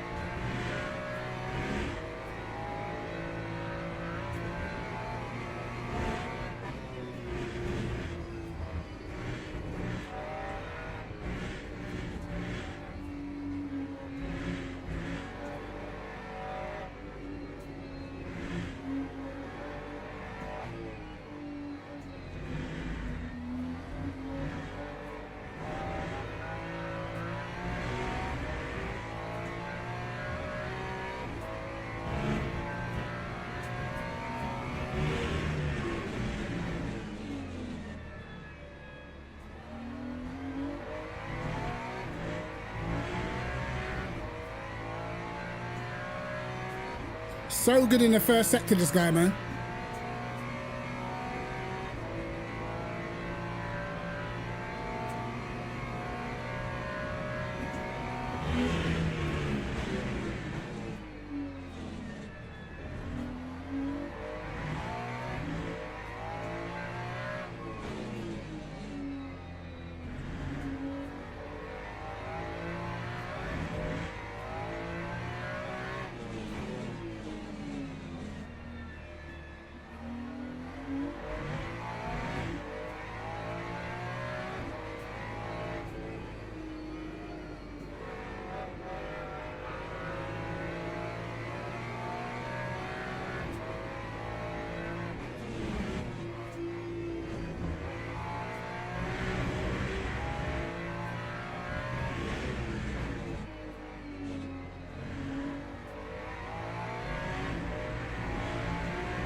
Two 2:08.4.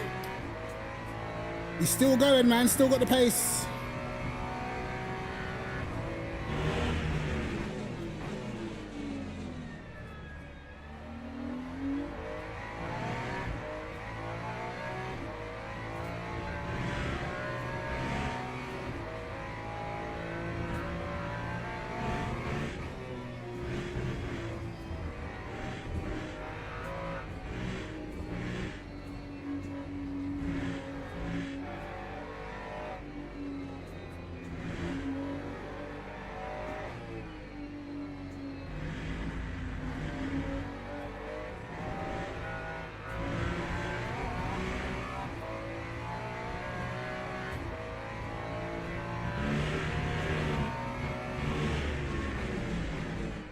It would have been impossible for me to beat this guy because he's fast just before the back straight. Even if I managed to keep up with him, he's very fast before you get to the back straight, so I don't think I ever would have been close enough.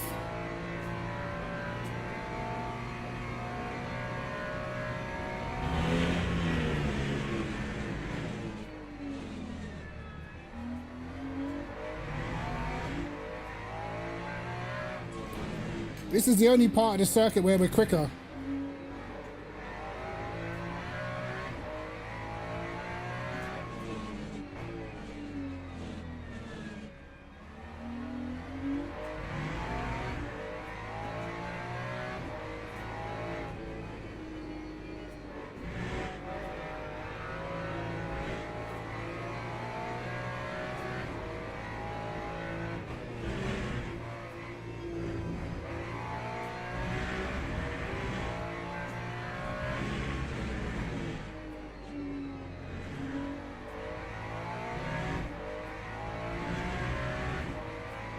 All right, podium again. Yeah, he had good pace, man. He had good pace pretty much all the way through. I want to look at what the finishing time was for this race and the last race. I think Log building finished. because we had a few fights at the beginning, so that delayed us a little bit. But once he got that 5-second gap, it was just impossible to close, man. And he was lapping consistently as well. But 5.2, the gap pretty much stayed the whole entire time, bro. That gap stayed the whole entire time. Like, I could get it down to maybe 4.5. But yeah, at the end there as well, I feel like, I mean, the lap times weren't bad, but it felt a lot harder to do them. But 3 tenths quicker than the last race. And obviously I made the car probably over understeery, but it just helps the confidence. You have to find that correct balance, man. Anyway, another podium. Another podium, lads.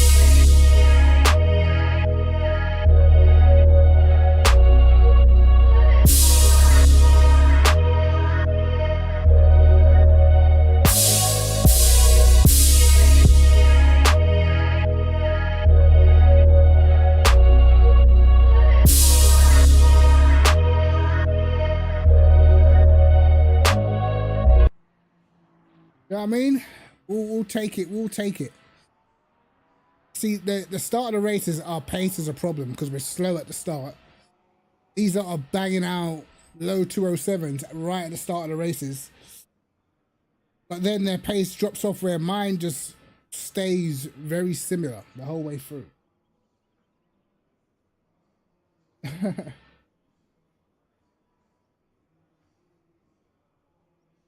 Trust me. Don't worry, mate. I got my missus watching just in case she has to give any females the hands. You know what I mean? Just in case she has to put a pause on anybody.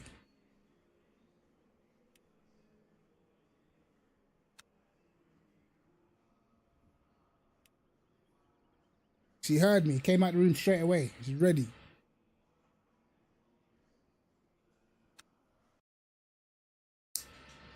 Yeah, I swear I should be silver 2 by now, bro. I swear.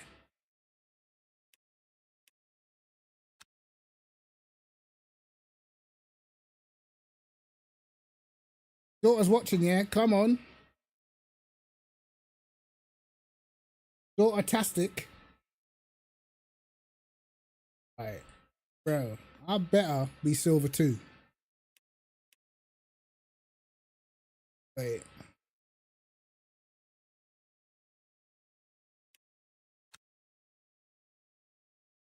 Come on. Wait, bro. Bro. Go on, tell me how much points you've given me. +6. Bro, I can't get no higher on safety rank. I don't care about this anymore. Just give me my... Do you know what, yeah? Do you know what it is? Some of these results, bro. Like this. This is what it is, bro. This result was so annoying. -23.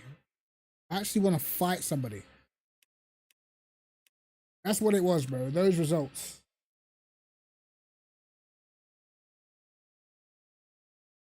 Your daughter sim races. Come on. Jessie-tastic. What's that? Is that... Hold on. Jessa-tastic. What, on YouTube?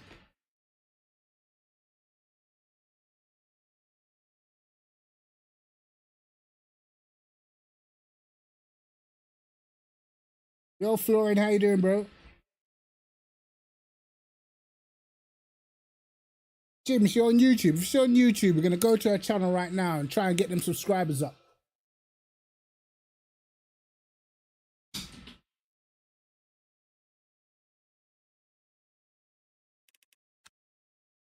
Oh, my arms are actually aching, bro. We was out doing the gardening today.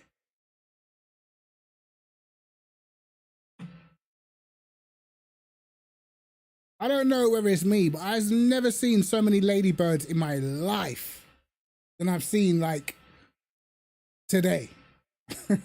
Bro, I was doing the gardening. I was getting attacked.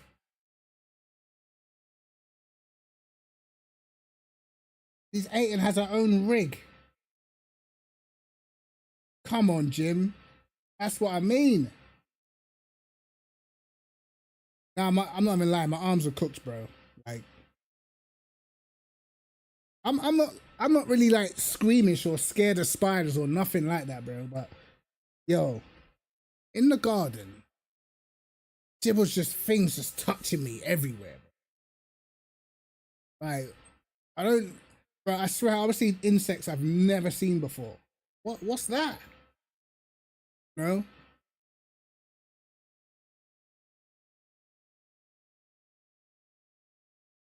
Yeah, ladybirds or ladybugs, whatever.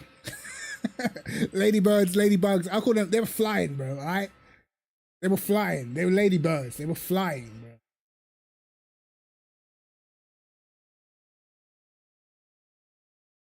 Races on GT7, bro. She's gonna be insane by the time she gets to like 15. If you look like, I don't know if you guys follow Red Sport. The only reason why I follow Red Sport is because some of the ACC guys jumped over there. But Tobias Pfeffer, I remember when we first jumped on ACC, bro. This guy was like 13, 14 or something, bro. Rapid. Look at him now, you know, competing for, what was it, 500,000 on Rensport in the Esports World Cup. It's crazy, bro. Like, if you start them early, especially now, all the opportunities that you have in esports and stuff, bro, you got to start them early if they got a passion for it. Bro, I tell you right now, bro. I tell you right now. I don't know if you guys remember, but obviously, I've been pretty decent at sim racing for a long time. But I'll tell you right now, the game that I was probably, I would say, in the 0.1%, the game that I was actually insanely good at. I mean, like, I don't normally, you know, say that I'm insane at anything, but Pro Evolution, bro, I swear to you, that game. But I'd have to like, mate, I wish I recorded gameplay back in the day. On that game, I swear, I was literally untouchable, bro. That game, if there was esports around back then, like Pro Evo, like 2006, bro, I knew everything about that game, like every single thing, everything. If there was esports around back then, that's the game I would have picked to do. That is the one game where I can say, like, yeah, bro, like, I'm confident. I'll be confident against anybody on that game. And then to be honest, I was pretty good at FIFA. My channel actually started off playing FIFA. I was pretty good at that. I was getting a lot of views on FIFA as well, but the passion just died, bro. I was just more interested in sim racing. But the game I was probably the best at is Pro Evolution, sure. Yeah, like I got Rensport early access when it came out, and I just wasn't feeling it, bro. It was just like, nah, not for me. You know what I mean? Like, just was never feeling it. Like, I can watch it as an esports event. I can enjoy it as a competitive event. Just like I don't really play like COD, Black Ops, but I can watch competitive. You know what I mean? I can watch Optic or FaZe or 100 Thieves. I can watch the gameplay. I know everything that's going on. I understand the gameplay, but to play it myself, I'm not all that enthusiastic. It's kind of the same for Rensport. I'm not enthusiastic about playing it. Same for the F1 esports. I'm not enthusiastic about playing F1, but I can easily digest it and watch it. The only sort of esports thing I can't digest is Gran Turismo, bro. And that's mainly because of the view, just sat on the floor. Like, that's the reason why I can't. It's very hard to digest GT7 for me, because it's just the view, you know? It's weird.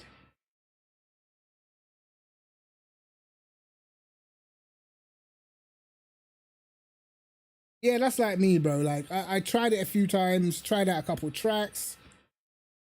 I was just like, it's just not interesting, like, to me.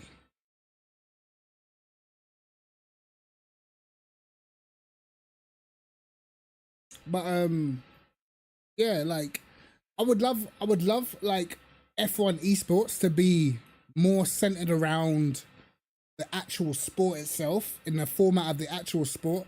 But I get why they do it the way they do for excitement purposes and that. But because I'm such a F1 head, I enjoy the long process, the longer format. I enjoy watching an hour and a half race unfold. And but the reason why I think that they wouldn't do that is because I feel like the action would get too spaced out. I reckon the drivers that are really good, eventually they would break away and the races wouldn't be as interesting. That's why. But it's because they don't have enough onus on making the game a little more realistic, make tire wear more realistic, make setups more realistic, and then you would see strategies play out a little bit better. But, you know, it is what it is. Yeah, GT7 is more simcade, you know.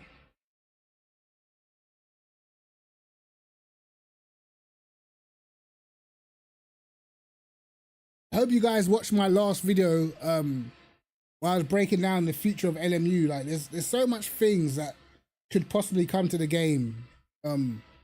There's always, like, if you guys not keeping up to date with like WEC or keeping up to date with like the other Le Mans series, like they're gonna be, well, basically hypercars are gonna be coming to the Le Mans Asia series.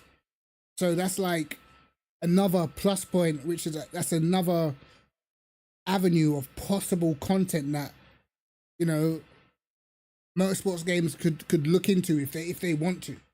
So there's a lot of stuff going on. Obviously, we know we're getting the release next week, Monday.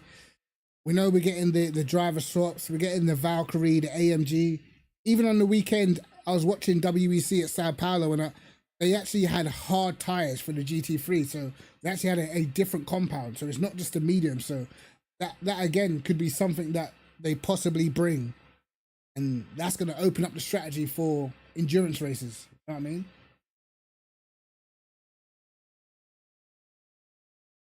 Yeah, it was pre-recorded. I had it as a premiere, so it seems like I'm live, but I'm not. It's just the video's live so people can talk.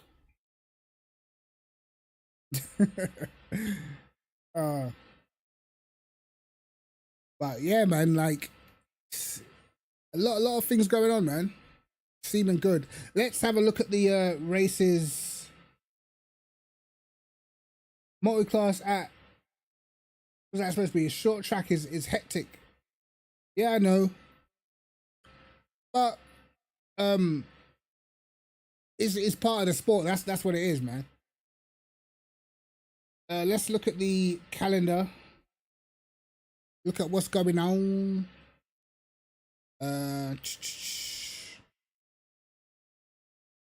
So we're looking at Monza LMGT3. I actually said this to Carl when he said, "What tracks do you think we'll get?"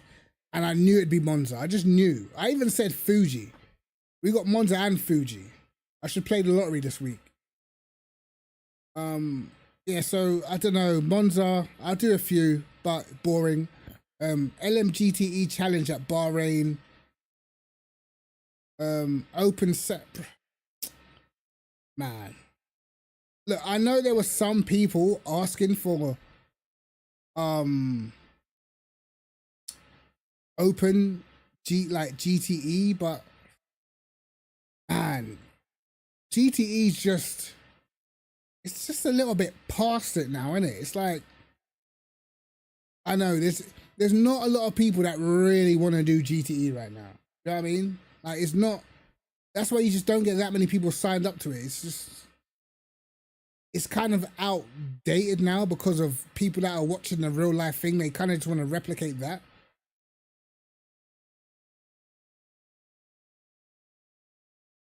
Hey, take care, Jim, man. Appreciate it, bro. Say goodnight to your daughter as well. Have a good one. Was it Jessa? Have a good one. Let's see. Qatar LMP2 LMGT3, that's open setup as well, so that'll be cool. I do like the Qatar circuit, definitely. So that might be a good one. And as well, it's going to be good to get some repetition, some laps in, because this is at the same track where they're going to have driver swaps. So I think most people should get on and do this weekly race if they can, if they're in silver. Get on and do this weekly race, because once the driver swaps are up, this is going to be the track that it's going to be on. And of course, it's going to be open setup. So you're going to want to get some laps in around there, learn the circuit a little bit, put some time into it. And for WC experience, we have Imola, hypercars, LMGT3, 40-minute races, fixed setup. I haven't really done any races at Imola, to be honest. So I might have a look. And Super 60 series is at Fuji with hypercars, LMGT3, 60-minute race, open setup. Yeah, so that's okay. WEC weekly is at Bahrain Endurance. Wait, is that the Bahrain is that endurance race, or is that the endurance layout? Bahrain Endurance 100. See, they're gonna have to be a little bit more specific, because does that mean Bahrain Endurance? Hold on, let me go up. Interlagos WE. Okay, so it does mean endurance layout then. That's going to be interesting, because yeah, no one, I think that's only been done once before, I think, since it's come out. That's going to be interesting. The endurance layout is pretty tricky. Let's have a look. I have not done this layout properly since F1 2010.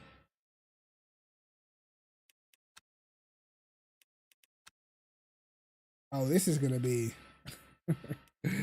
Yo, people are gonna be so confused.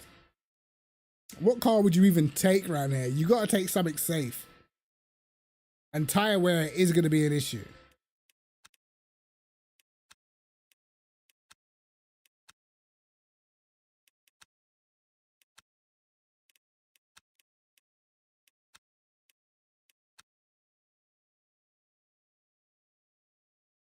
Ah, bro. Porsche. Yeah, the Porsche is nice. Especially in open setup as well. In fact, the Porsche, the mid-engine cars, I feel like are going to be very fast here, because there's a lot of slow speed corners where they've got the natural rotation.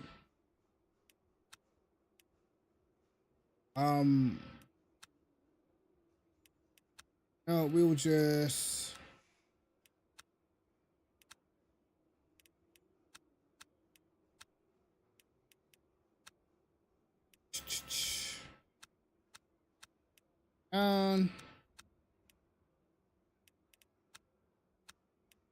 that. Logging enabled. Well, the reason why I put it on medium is because I feel like when you put the track grip on saturated or heavy in single player, I feel like it's more grippy than what it is online. So you don't get a one-to-one match. I rather undersell the grip than oversell it.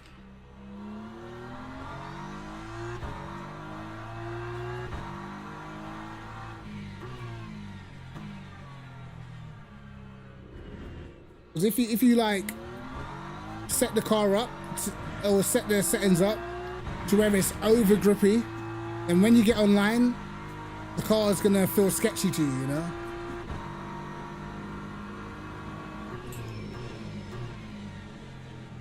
Alright, time to remember where I'm going, lads.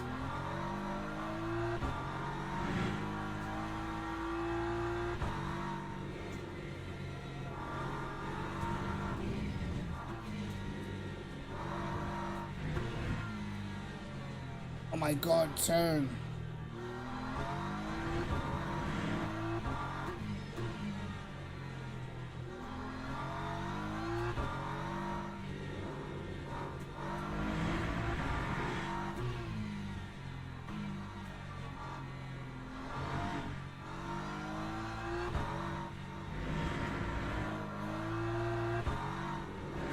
Bro, those corners are going to be a nightmare. Obviously, you guys know the rest of the circuit.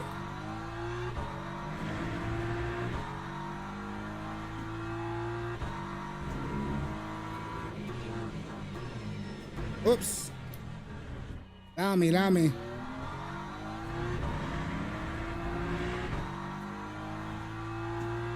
Yeah, that slow section's painful.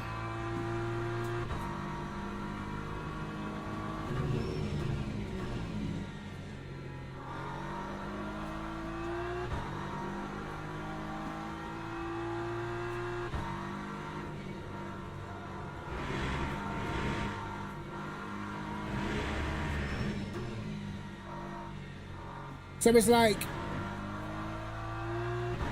the beginning bit of the outer loop, but then it's a lot of slow speed corners that are just feels too slow.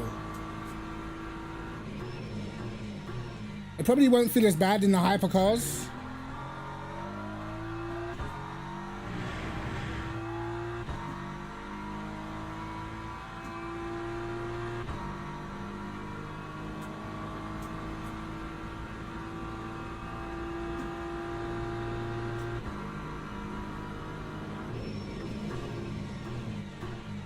We left our break in very late, of course.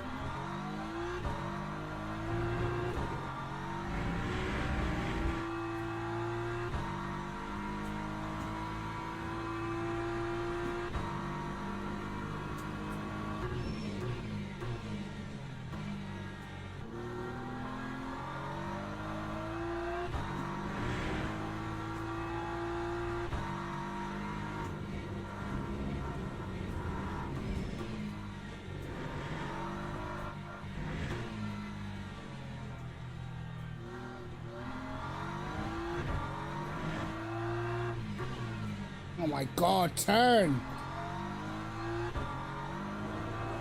Whoa. Okay.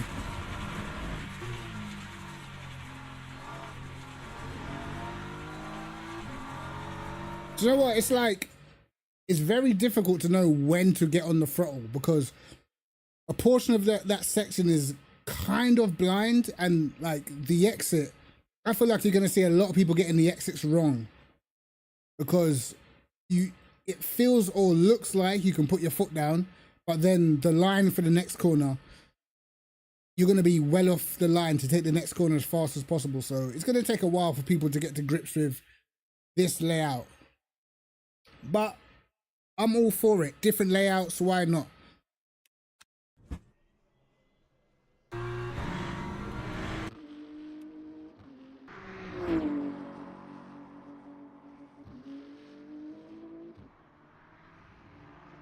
Look at the back end snapping on there.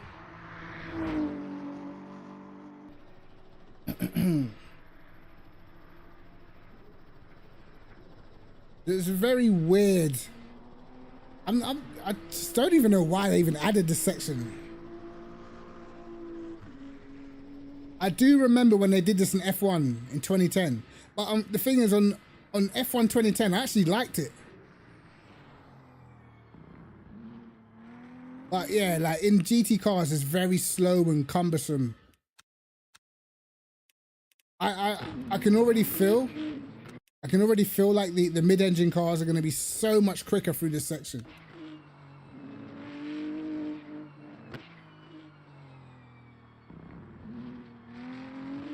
Just look at that understeer on the exit.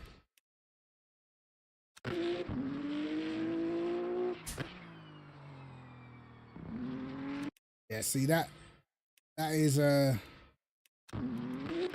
this corner is very deceptive, man. Very deceptive. You're gonna have to be real tight on the exit.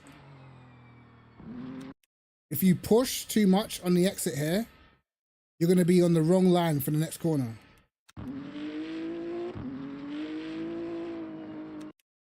That's crazy. What even caused that? It does have a surface change, almost like a bit of undulation. So the rear end might go a little bit light on the exit of this corner. Jesus.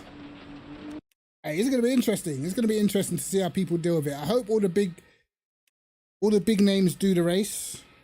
Whoops. Exit game. Damn. Yeah, exit. Log building finished. So we shall see. Anyway, guys, did anybody watch or has anybody seen the ending to the Spa 24 hours on iRacing? Who actually watches iRacing? Let's see if I can get it up on Twitter, because I don't know, bro. Like, I'm seeing like iRacing promoting it like it's some. Okay, don't get me wrong. To have a basically what happened, there was an overtake on the last lap of the Spa 24 hours, last corner, right? Which is, it's cool, it's good, but I'm just like, I don't know. I'm gonna show you guys. Let's see if I can find it first. Let me see.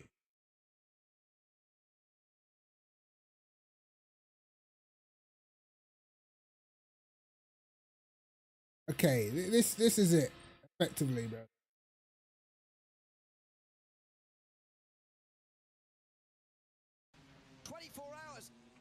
Yeah, so I'm gonna tell you, I don't know if I'm gonna get a copyright strike, even though this is Twitter. Tell me what you guys think about this, right? Obviously, this is Team Redline, and they're racing each other. This is the last lap of the Spa 24 hour. Last lap, last corner.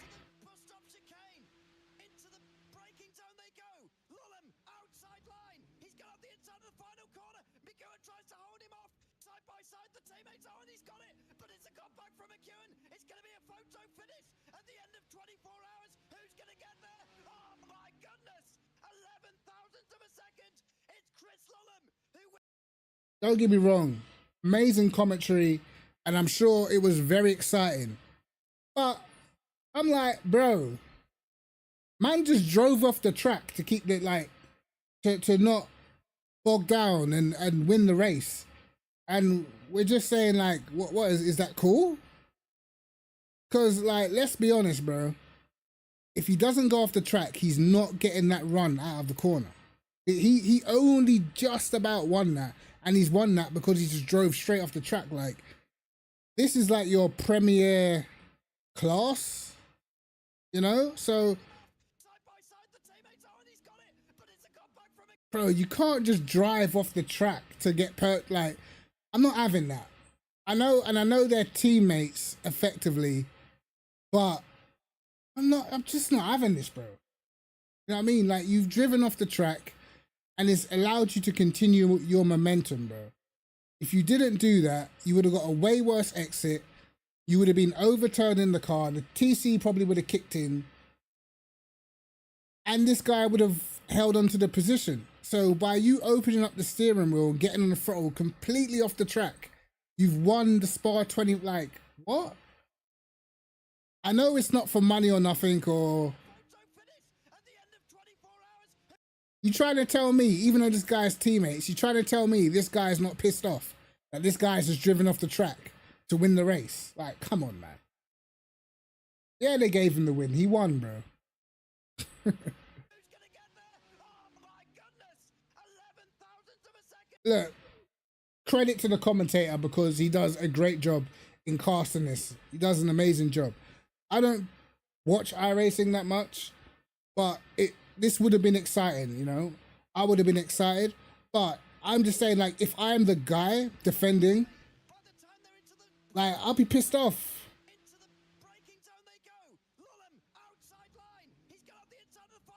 Like, it's a great move that he puts on. If anything, bro, if anything, like right here, he could probably dab the brakes.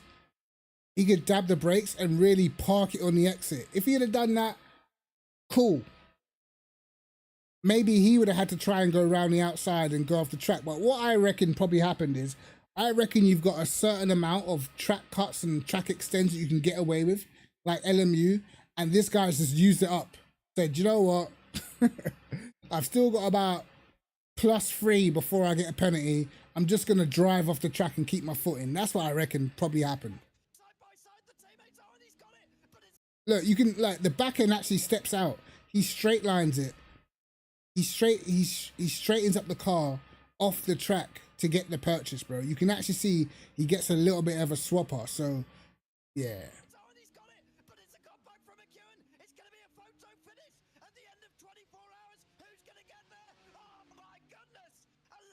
Great commentary. Great commentary though. I'll give him that.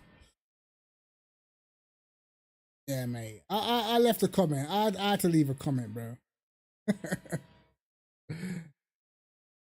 God, please entertain me. Most racing series don't use track limits like that. As long as you don't cut corners, is fine. What? Bro, this is crazy, bro. They stayed clean and don't pull any junk moves, makes more epic. What? You see what I mean, lads? You see what, like, iRacing being the flagship game that it is, this is what they've made acceptable, brother. This. Most racing series don't use track limits. Huh? Which ones, mate? Which ones don't use track limits? I would love to know. Because if you do this on LMU, you're going to have to give the place back. Because you're getting that in-game penalty. You know what I mean? And, like, yes, a lot of games you can get away with driving off the track. But you have in-game stewards, bro, that are supposed to sort this out. You know what I mean? Like, what? Man could just drive off the track to complete moves. When was that okay? I mean, I'll overtake you, and if you get the cutback, I'm just gonna straight line the exit, all the runoff, so I can keep the place. Like, what? I don't remember. I don't remember that being. I don't remember you being able to do that sort of thing. But okay, I guess if iRacing allows it. I mean, they allow so much other stuff, so it's not really a surprise, you know? I don't know, man. Like, I think for me, yeah, if it was like a daily race or just any old random race, whatever. But for it to be the Spa 24, if this is like split one, where all the eyes are watching, how can that be the standard, bro? It makes no sense to me. Man is just clean off the track. And I feel like the reason why it's made acceptable is because they're teammates and there's Team Redline in there. They're probably not gonna, you know, try and mess up one another. They're probably not gonna try and one's not gonna try and get the other a penalty, should I say. But just look at this, bro. Like, how far do you want to be off? Like, when is it not acceptable? Does he have to be over here on the red stuff? You know what I mean? Like, how far off before you say, okay, it's too far? Do you know what I mean? To me, this is like being on the last lap of a race at Spa, going through Eau Rouge, and the guy behind you just completely straight lines it to get a run and overtakes you, and then everyone act like it's just normal afterwards because he had enough penalty points to where he wouldn't be punished. Like, bro, what? That's what this is like to me. And for the fact that it's so close, it's a photo finish pretty much, and this definitely wins him the race. That's the overall point. Him track extending won him the race. So yeah, I thought personally it was BS, if I'm honest. But you know, that's just my thoughts on it. I don't know, man. Maybe I'll do a video on it, and maybe I can get some of the iRacing fans' opinion on it, because most of us that don't play iRacing, we probably don't really care that much. I just thought it's just an interesting thing that one of your biggest events is pretty much been won on the last lap by essentially cheating. I don't know, but whatever. By the way, guys, I'm gonna get off. My arms are tired. I can't do no more driving. But I'll be back on Wednesday. Remember, the game's full release is next week, Monday. So we'll be getting the AMG. That will be fun. We'll be getting the bloody Valkyrie hypercar, which is gonna be amazing. It should be good, bro. Like generally, like next week, final release. I don't know if they're gonna do any more updates. I don't know if we're gonna get any more like tire updates or anything like that. So who knows what we're gonna have to look forward to once the game is fully released, man. It could generally change things in the game. I don't know. Hopefully if they do change anything in the game, hopefully it's for the better. I don't want them to make any sort of rash decisions on you know, any big changes that completely kill the game on launch for the official game to be out. Hopefully all changes that they make are all positive ones, man.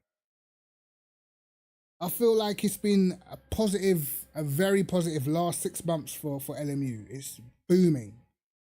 Game is good, and once the driver swaps and I cannot wait for the endurance events and the esports events.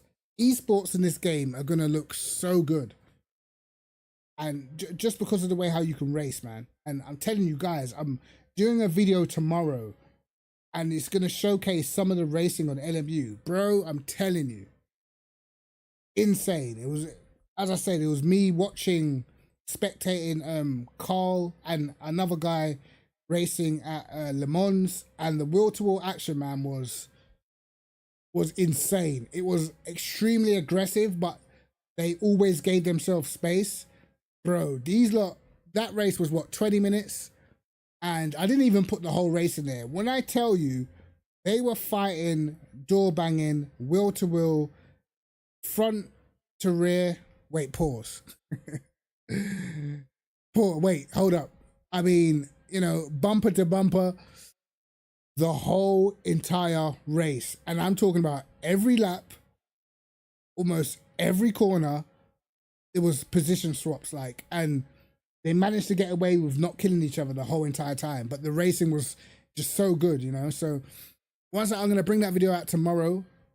And yeah, you guys got to watch that one, man, because it was crazy. But yeah, other than that, I will see you guys on Wednesday, and I think, what races will we do? Probably do some silver races, maybe. Probably might do some silver races. I can't be asked doing Monza. It's annoying. All right, so I will see you guys Wednesday. All right, take care. Have a good night. Remember to hit the like button, subscribe if you haven't already, and I'll catch you guys in a bit, man. Peace.